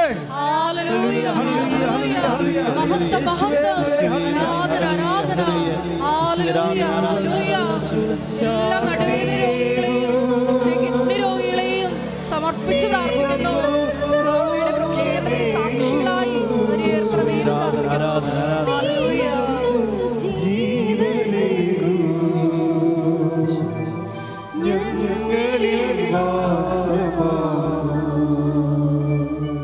മക്കളെ, ദൈവത്തെ സ്നേഹിക്കുക എന്നതായിരുന്നു ഇന്ന് മുഴുവനും ആത്മാവ് പറഞ്ഞുകൊണ്ടിരുന്നത്. എൻ്റെ മക്കൾ ദൈവത്തെ സ്നേഹിക്കണമെന്ന് ഉറപ്പ് വരുത്തണം. ഇനി പുറത്തിറങ്ങുമ്പോൾ നേരത്തെ ഉള്ളതിനേക്കാൾ 10 മടങ്ങ് ഞാൻ ദൈവസ്നേഹത്തോടെ ഉടമ്പടി നിറവേറ്റുമെന്ന് ദൈവത്തോട് പറയുക. എന്നിട്ട് നിങ്ങൾ ശ്വാസകോശ രോഗികളെ നെഞ്ചി കൈവച്ച് പ്രാർത്ഥിക്കുക. കരൾ രോഗികൾ നെഞ്ചിൻ്റെ താഴെ കൈവച്ച് പ്രാർത്ഥിക്കുക. ശരീരത്തിൽ മുഴയുള്ള സ്ഥലത്ത് കൈവച്ച് പ്രാർത്ഥിക്കുക. ഒരു കാര്യം എൻ്റെ മക്കളോട് ഞാൻ പറയാൻ ആഗ്രഹിക്കുന്നു. നിങ്ങൾക്ക് രോഗമില്ലെങ്കിലും നിങ്ങളുടെ ബന്ധുക്കൾക്ക് രോഗമുണ്ടോ, നിങ്ങൾ കരുതുന്നവർക്ക് രോഗമുണ്ടെങ്കിൽ അവരുടെ പേരിൽ നിങ്ങൾ അവർക്ക് രോഗം എവിടെയാണോ ആ ഭാഗം നിങ്ങളുടെ ശരീരത്തിൽ കണ്ടെത്തിക്കൊണ്ട് അവർക്ക് വേണ്ടി ദൈവസ്നേഹത്തോട് സ്തുതിക്കട്ടെ. സ്തുതിക്കട്ടെ. ഹല്ലേലൂയ, ഹല്ലേലൂയ, ഹല്ലേലൂയ. ഒന്നും സാധ്യമില്ലാത്തവരെ ഈശോ എല്ലാം സാധ്യമായവരെ ഈശോ ഹൃദയരോഗികൾ, കരൾ രോഗികൾ, ശ്വാസകോശ രോഗികൾ, ടോൺസൈറ്റ് രോഗികൾ, തൈറോയ്ഡ് രോഗികൾ ഈശോ ഈശോ ഈശോ സ്പർശിക്കണമേ കർത്താവേ. ശ്വാസകോശനെ കഴുകണമേ കർത്താവേ. യേശു ശ്വാസകോശം കഴുകണ കർത്താവേ. ഹൃദയത്തിൻ്റെ വാൽവുകൾ ബ്ലോക്കുകൾ യേശുക്രിസ്തു നാമത്തിൽ നീങ്ങിപ്പോകട്ടെ. ഹൃദയത്തിൻ്റെ വാൽവുകൾ കരളിൻ്റെ വീക്കങ്ങൾ യേശുവിൻ്റെ നാമത്തിൽ, കിഡ്നി വീക്കങ്ങൾ കിഡ്നി ചുരുങ്ങുന്നത് യേശുവിൻ്റെ നാമത്തിൽ നീങ്ങിപ്പോകട്ടെ. ശ്രദ്ധിക്കട്ടെ.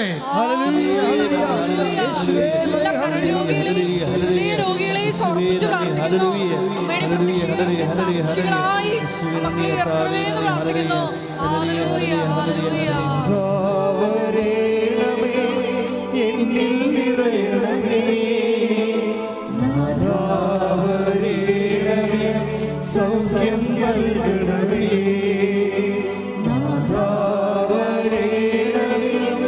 എന്നിൽ നിറയണമേ,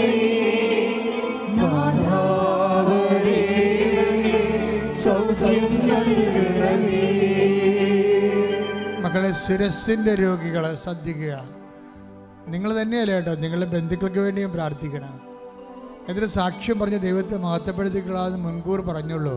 കണ്ണ് കാണാൻ കാഴ്ചക്കുറവുള്ളവരെ, ചെവിയിൽ നിന്ന് പഴുപ്പ് വരുന്നവരെ, ചെവി കേൾക്കാൻ പാടില്ലാത്തവരെ, അതുപോലെ തന്നെ മുടി കൊഴിച്ചിലുള്ളവർ, വല്ലാത്ത രീതിയിൽ മുടി കൊഴിഞ്ഞു പോയിരുന്നവർ, കീമോ എടുത്തതിൻ്റെ പേരിൽ മുടി കൊഴിഞ്ഞു പോകുന്നവർ, ടോൺസൈറ്റ് രോഗികൾ, തൈറോയ്ഡ് രോഗികൾ, മൂക്കിൻ്റെ പാലത്തിന് വളവുള്ളവർ, സൈനസൈറ്റിസിൻ്റെ അസുഖമുള്ളവർ, മൂക്കിൽ ദശ വളരുന്നവർ, എല്ലാവരും, തൊണ്ടയ്ക്ക് ക്യാൻസർ ഉള്ളവർ, മുഴയുള്ളവർ, പല്ലിന് വേദനയുള്ളവർ, ഇളകി നിൽക്കുന്നവർ, മോണക്ക് പഴുപ്പുള്ളവർ, എല്ലാവരും ശിരസ് കൈവച്ചുകൊണ്ട് ശക്തമായ സൗഖ്യത്തിനായി ശ്രദ്ധിക്കട്ടെ.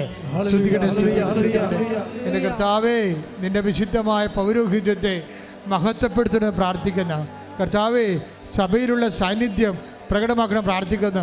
36 വർഷം ഞാൻ അർപ്പിച്ച കൃപാനയുടെ യോഗ്യതയാണ്. കൃപാസ്ഥാനത്താറെ ജീവനോടെ പ്രത്യക്ഷപ്പെട്ട മാതാവിൻ്റെ മാധ്യസ്ഥത്തിൽ, പിതാവിൻ്റെയും പുത്രൻ്റെ പരിശുദ്ധാത്മാവിന്റെ നാമത്തിൽ ശിരോരോഗങ്ങൾ, മാർഗരോഗങ്ങൾ, തിരാവേദികൾ യേശുവിൻ്റെ നാമത്തിൽ മാറിപ്പോകട്ടെ. ശ്രുതിക്കട്ടെ.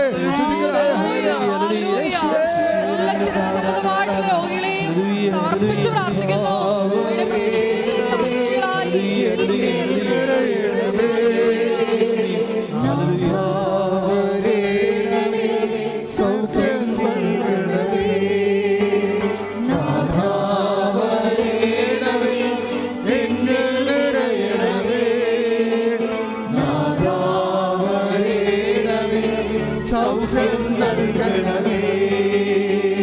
എൻ്റെ മക്കളെ, ഉള്ളംകാല് മുതൽ ഉച്ചവരെ, കാലിലുള്ള കുഴിനഖം ഉൾപ്പെടെ ഉള്ളംകാല് മുതൽ ഉച്ചവരെയുള്ള മാരക രോഗങ്ങളെയും തീരാവ്യാധികളെയും കർത്താവ് സുഖപ്പെടുത്തുന്ന സമയമാണ്. ശരീരത്തിൽ അകത്തുള്ള ആന്തരിക അവയവങ്ങൾക്കുണ്ടാകുന്ന പോരായ്മകൾ, ഗ്രന്ഥികളുടെ വീക്കം, ഗ്രന്ഥികളെ സ്രാവ് ഉൽപ്പാദിപ്പിക്കാത്ത അവസ്ഥകൾ, അതുപോലെ ഇമ്പോർട്ടൻ്റ് ആയിട്ടുള്ള അവസ്ഥകൾ, മക്കളുണ്ടാകാൻ സാധ്യതയില്ലാത്ത ശാരീരിക ജനിതകമായ തകരാറുകൾ എല്ലാം ഉള്ളവർക്ക് വേണ്ടി പ്രാർത്ഥിക്കാൻ പോവുകയാണ്. അതുപോലെ വാദരോഗികൾ, അതുപോലെ തന്നെ നടക്കാൻ പാടില്ലാത്തവർ, അസ്ഥി വേദനയുള്ളവർ, അസ്ഥി ദ്രവിക്കുന്നവർ, അസ്ഥി ഉരുക്കമുള്ളവർ, വെള്ളപ്പൊക്കമുള്ളവർ, വൈറ്റ് ഡിസ്ചാർജ് ഉള്ളവർ, പീരീഡ്സ് വന്നാൽ ഒരിക്കലും മാറാതെ ദിവസങ്ങളോളം ബ്ലഡായിട്ട് ബ്ലഡ് പോകുന്നവർ, അതുപോലെ തന്നെ സ്രാവരോഗങ്ങൾ, മൂത്രമറിയാതെ പോകുന്നവർ, മലമറിയാതെ പോകുന്നവർ, കിടപ്പ് രോഗികൾ, അതുപോലെ തന്നെ ചെവിയിൽ നിന്ന് പഴുപ്പ് പോകുന്നവർ, അതുപോലെ തന്നെ എപ്പോഴും ജലദോഷം വിട്ടുമാറാത്തവർ, അലർജി രോഗികൾ, അവിടെയെല്ലാം കൈകളെ സുസ്ഥിക പോലെ വെച്ചുകൊണ്ട് മുഴുവൻ ശരീരത്തെ കർത്താവിനെ ഏൽപ്പിച്ചുകൊണ്ട് മാതാവിൻ്റെ മധ്യസ്ഥത്തിൽ ശ്രദ്ധിക്കട്ടെ.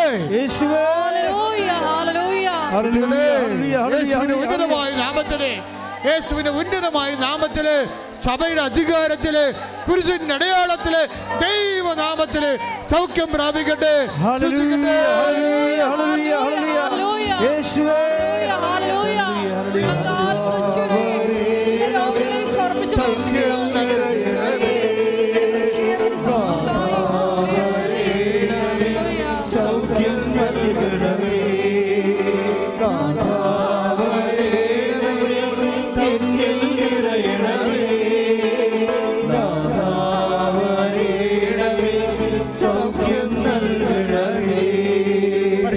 പരമദിവ്യകാരുണ്യത്തിന് എന്നേരവും ആരാധനയും സ്തുതിയും പുകഴ്ചയും ഉണ്ടായിരിക്കട്ടെ.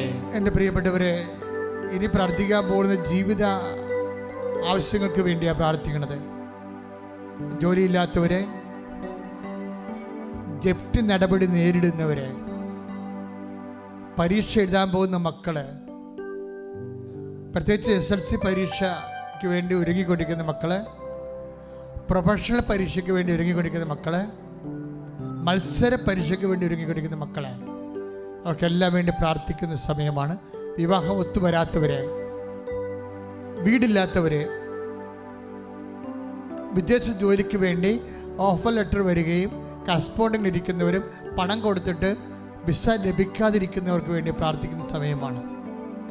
അതുപോലെ തന്നെ വീടില്ലാത്തവർ, വിദേശ ജോലികൾ ചെയ്യുന്നുണ്ടെങ്കിലും അവർക്കവിടെ ശമ്പളം കിട്ടുന്നത് അവിടെ തന്നെ ചിലവാക്കാനും വീട്ടിൽ വാടക കൊടുക്കാനും ഭക്ഷണത്തിനുമേ ഉള്ളൂ കാശ്.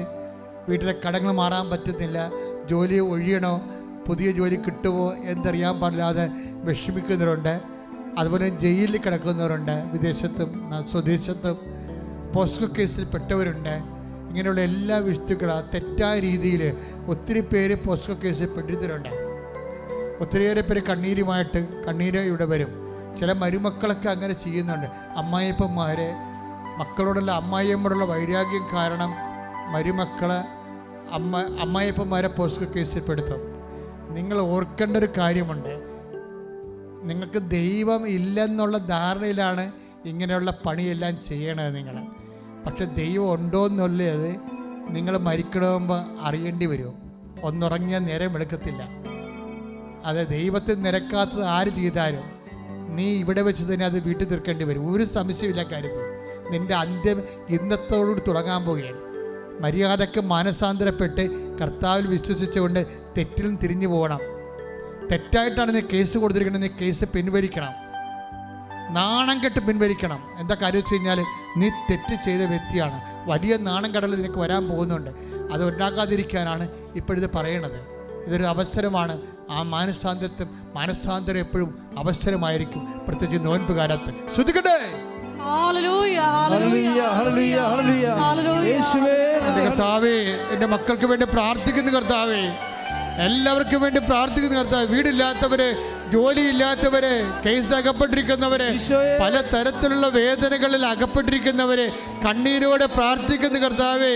ഈശോ, ജീവിതമാർഗം മുട്ടിപ്പോയവരെ, വാടക താമസിക്കുന്നവര്, വാടക ഒഴിഞ്ഞു പോകാൻ പോകുന്നവർക്ക് ജീവിക്കാൻ മാർഗമില്ലാത്തവര്, അങ്ങനെ എല്ലാ വിധത്തിലും വേദന, എല്ലാ വിധത്തിലും വേദന ആശ്വസിപ്പിക്കുന്ന ദൈവമേ, യേശുവിന്റെ നാമത്തില് മാർഗ ദുരിതങ്ങള് മാറിപ്പോകട്ടെ.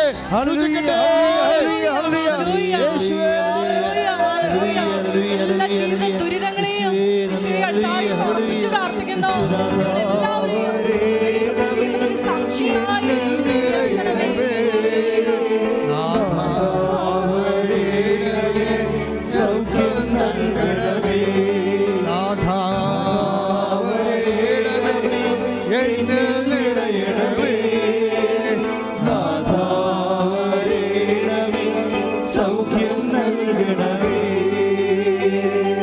മക്കളെ, മനോരോഗികള്, നാട് വിട്ടുപോയവര്, വീട് വിട്ടുപോയവര്, വീട്ടിൽ മിണ്ടാപ്രാണികളെ പോലെ നിശബ്ദരായി ഇരിക്കുന്നവര്, ഡിപ്രഷൻ രോഗം വന്നുപോയവര്, സംസാരിക്കാത്തവര്, പഠിക്കാൻ പറ്റാത്ത വിദ്യാർത്ഥികള്, ജോലി ചെയ്യാൻ പറ്റാത്ത ഉദ്യോഗസ്ഥന്മാർ, ജോലിക്ക് പോകാതെ വീട്ടിൽ ലീവ് എടുത്ത് വീട്ടിൽ ഇരിക്കുന്നവരെ, അങ്ങനെ കുറേ മനോപ്രയാസം അനുഭവിക്കുന്നവരൊക്കെ വേണ്ടി പ്രാർത്ഥിക്കുന്ന സമയമാണ്.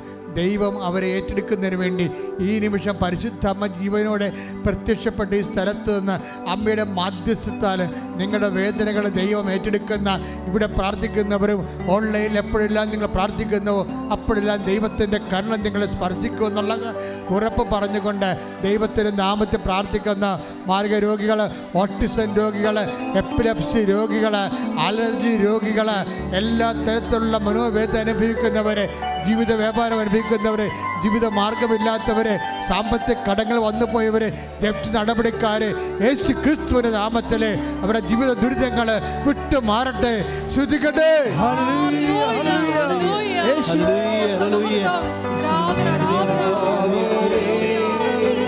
സാക്ഷികളായി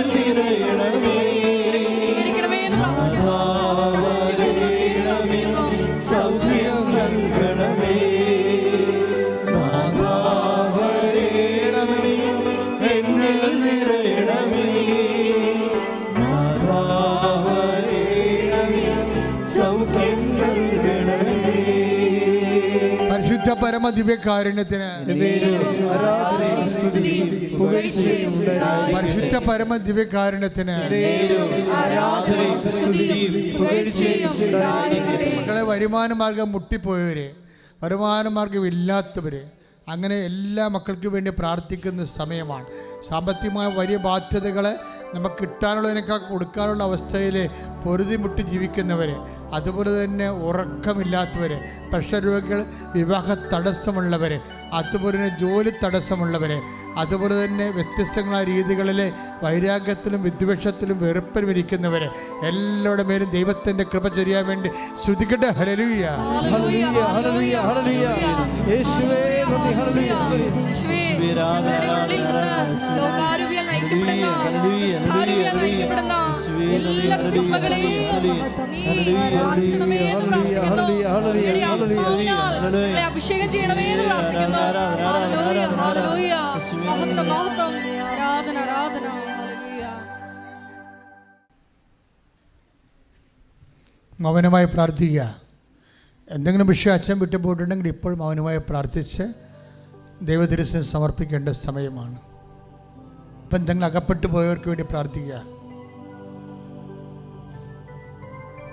കുടുംബത്തിന് വിശ്വാസം നിരക്കാത്ത, ദൈവത്തിന് നിരക്കാത്ത പ്രണയബന്ധങ്ങൾ അകപ്പെട്ടു പോയവർക്ക് വേണ്ടി പ്രാർത്ഥിക്കുക.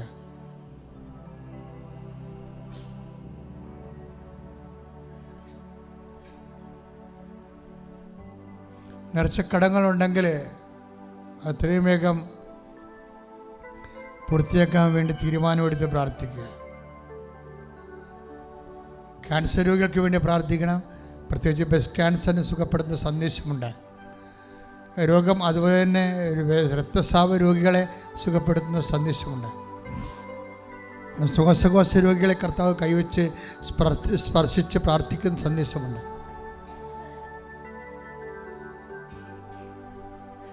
മുട്ടേ നിൽക്കുക. സമാപനാശീർവാദം.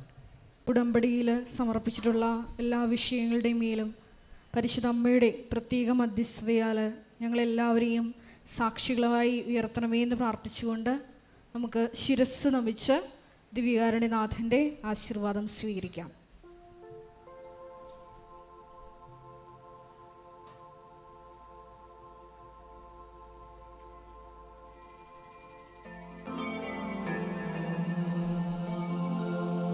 പരിശുദ്ധ പരമമാ ദിവ്യകാരുണ്യമേ, എന്നുമെന്നും അങ്ങേയ്ക്കാരാധന.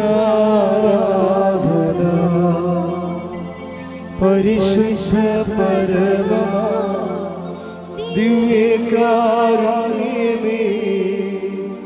എന്നുമെന്നും അങ്ങേയ്ക്കാരാധന. പരിശുദ്ധ പരമമാ ദിവ്യകാരുണ്യമേ, എന്നുമെന്നും അങ്ങേയ്ക്കാരാധന.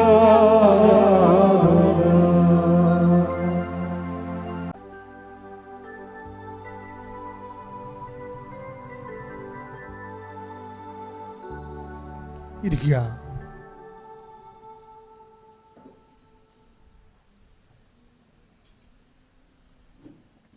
അറിയിപ്പുകൾ.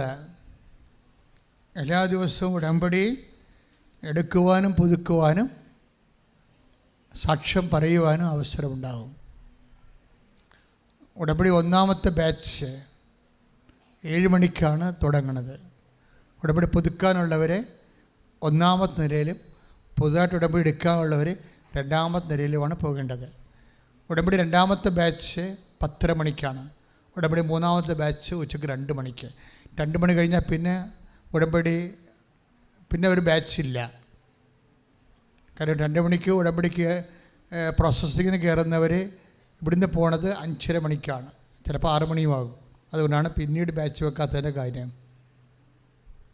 അപ്പം അതനുസരിച്ച് നിങ്ങൾ സമയം ക്രമീകരിക്കുക.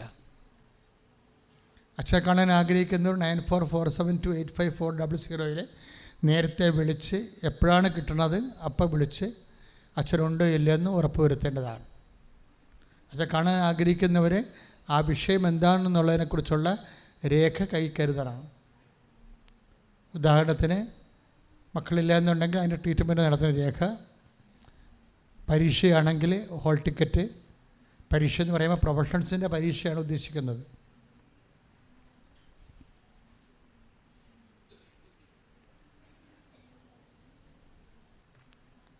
ജപ്തി നടപടിയാണെങ്കിൽ ജപ്തി നടപടി രേഖ.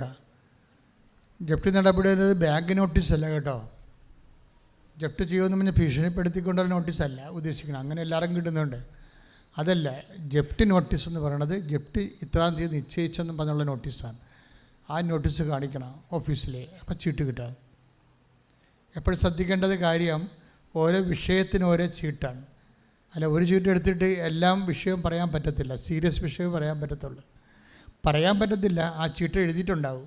നിങ്ങൾ എന്താണ് അവിടെ പറയണത് ആ ചീട്ട് എഴുതിയിട്ടുണ്ട്. ആ ചീട്ട് ഇവിടെ വെച്ച് സംസാരിക്കാൻ അനുവാദമില്ല. കാരണം നിങ്ങളുടെ പ്രധാനപ്പെട്ട വിഷയം അവിടെ എഴുതിയിട്ടുണ്ടാവും. ഞാൻ അങ്ങോട്ട് ചോദിക്കും ചിലപ്പോൾ, അതിന് മറുപടി പറയാം. അല്ലാതെ നിങ്ങൾ ഒരു കാര്യത്തിൽ ചീട്ട് എടുത്തിട്ട് വേറെ കാര്യം പറയാൻ ഇവിടെ സമയം കിട്ടത്തില്ല. വളരെ ശ്രദ്ധിച്ച് വേണം കൈകാര്യം. വെള്ളച്ചീട്ടിൽ ജനറൽ കാര്യങ്ങളാണ്. കരിമ്പച്ച ചീട്ടിൽ മക്കളില്ലാത്തവരാണ്. ഓറഞ്ച് ചീട്ടിൽ പരീക്ഷക്കാരാണ്. അതുപോലെ ഡാലിയ യെല്ലോ ചീട്ട് രോഗികളാണ്. ഓരോ ചീട്ടിനും അതിൻ്റെ കളറിങ് ഉണ്ട്. അപ്പോൾ എന്തെങ്കിലും എഴുതാനുണ്ടെങ്കിൽ അവിടെ പറഞ്ഞു കൊടുത്ത് എഴുതണം. ഇവിടെ വന്നിട്ട് പറയരുത്. ആ ചീട്ട് ഇവിടെ ഞാൻ സംസാരിക്കത്ത് പോലുമില്ല. ആ ചീട്ടും പടിയുള്ള കാര്യങ്ങൾ മാത്രമേ എടുക്കത്തുള്ളൂ. അപ്പോൾ വളരെ സൂക്ഷിച്ച് വേണം കൈകാര്യം ചെയ്യുക. അലംഭാവമായിട്ട് കൈകാര്യം ചെയ്യരുത്. അപ്പം അങ്ങനെ ഒന്ന് എഴുതിയിട്ട് വേറെ ഒന്ന് പറയുമ്പോൾ തന്നെ നമുക്ക് മനസ്സിലാകാം ഇത് ഉഡായിപ്പ് പാർട്ടിയാണ് എന്ന് മനസ്സിലാക്കാം. മിണ്ടാതിരുന്ന് പോയാൽ നിങ്ങൾക്ക് നല്ലതാണ്. മിണ്ടിപ്പോയാൽ ഇവിടെ ഒന്ന് എഴുതിയിട്ട് വേറെ ഒന്ന് പറയുമ്പോൾ മനസ്സിലായി ഇത് കള്ളച്ചിട്ടാണെന്ന് മനസ്സിലാകും. അപ്പം അത് അപ്പം തന്നെ നിങ്ങളുടെ കാര്യത്തിൽ തീരുമാനമാകും. കാശും പോവും, ആ ദിവസവും പോവും. അപ്പം അങ്ങനെ ചെയ്യരുത്. ദൈവതിരുസന്നിധി വ്യാപരിക്കുമ്പോൾ വിശുദ്ധിയോടെയും സത്യമായിട്ടും വിചാരിക്കണം. അതിൻ്റെ ഡ്യൂപ്ലിസിറ്റി, അവിശ്വസ്തത ഒന്നും കാണിക്കരുത്. വളരെ ശ്രദ്ധിച്ച് വേണം കൈകാര്യം ചെയ്യാൻ. പിന്നെ എപ്പോഴും ശ്രദ്ധിക്കുക, ഉടമ്പടി അപ്ഡേറ്റ് ആയിരിക്കണം. അപ്പം നിങ്ങളവിടെ കൊണ്ടേ കൊടുത്താൽ ഉടമ്പടി അപ്ഡേറ്റ് ആയിരിക്കണം. ഉടമ്പടി ഇപ്പോൾ 90 ദിവസമാണ് വാഗ്ദാന പേടകത്തിൻ്റെ ബ്ലെസ്സിങ് ടൈം എന്ന് പറഞ്ഞാൽ ബൈബിൾ അനുസരിച്ച്. ആ 90 ദിവസം കഴിഞ്ഞാൽ പിന്നെ നിങ്ങൾ ഉടമ്പടിയിലല്ല. അതാണ് വിഷയം, ഉടമ്പടിയിലല്ല. അപ്പം പിന്നെ എന്താ, പിന്നെ അത് പുതുക്കിയിട്ട് ഉടമ്പടിയിലാകണം.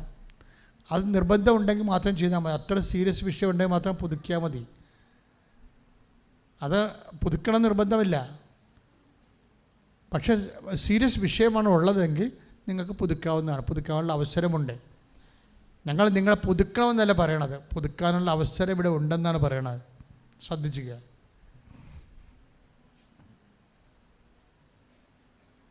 അതെന്താ അങ്ങനെ പറയാൻ കാരണം വെച്ച് കഴിഞ്ഞാൽ ഈ സാക്ഷ്യങ്ങൾ കേട്ടാൽ മനസ്സിലാകും. ഉടമ്പടി എടുത്ത 90 ദിവസത്തേക്കാളും കൂടുതൽ സാക്ഷ്യങ്ങളും ഗൗരവതരമായ സാക്ഷ്യങ്ങളും ആൾക്കാർ പറയണത് പുതുക്കി കഴിഞ്ഞാൽ. കാര്യം എന്താണ്, ആദ്യത്തെ കാലത്ത് ഒരു ഉടമ്പടി അറിഞ്ഞോ അറിയാതെയൊക്കെ ഉഴപ്പും.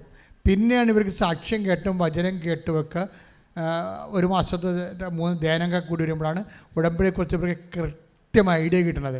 അങ്ങനെയാണ് അവർ പുതുക്കിയിട്ട് പിന്നെ പുതുക്കലോടുകൂടി അവർ കൃത്യമായിട്ട് സത്യസന്ധമായിട്ട് ഉടമ്പടി എക്സിക്യൂട്ട് ചെയ്യുമ്പോഴാണ് വലിയ അടയാളങ്ങൾ കിട്ടുന്നത്.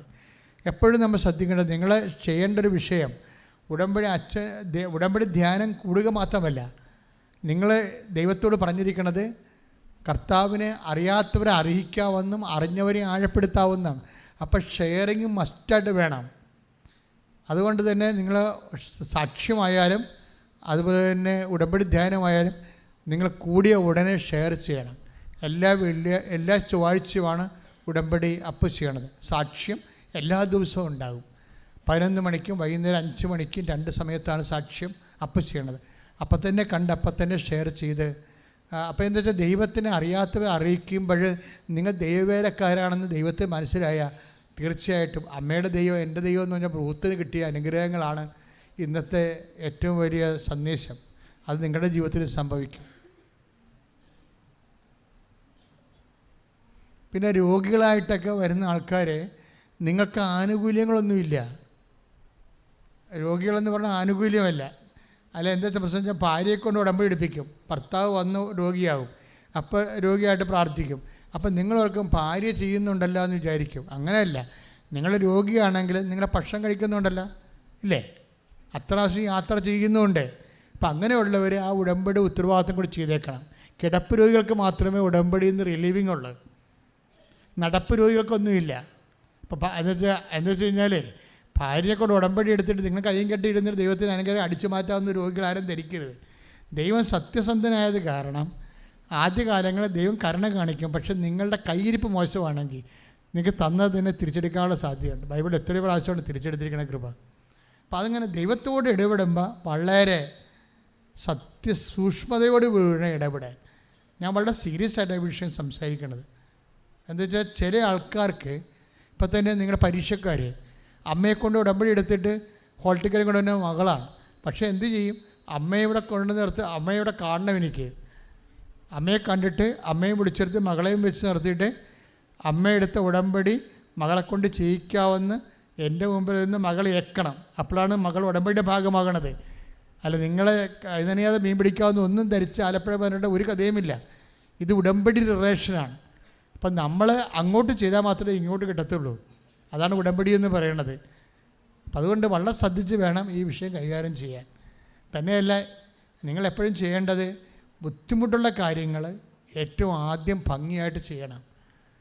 അല്ലാതെ അമ്മയെക്കൊണ്ട് കഷ്ടപ്പാടുള്ള ജോലി ചെയ്തിട്ട് നീ അതിൻ്റെ അത് ക്രീം അടിച്ച് മാറ്റരുത്.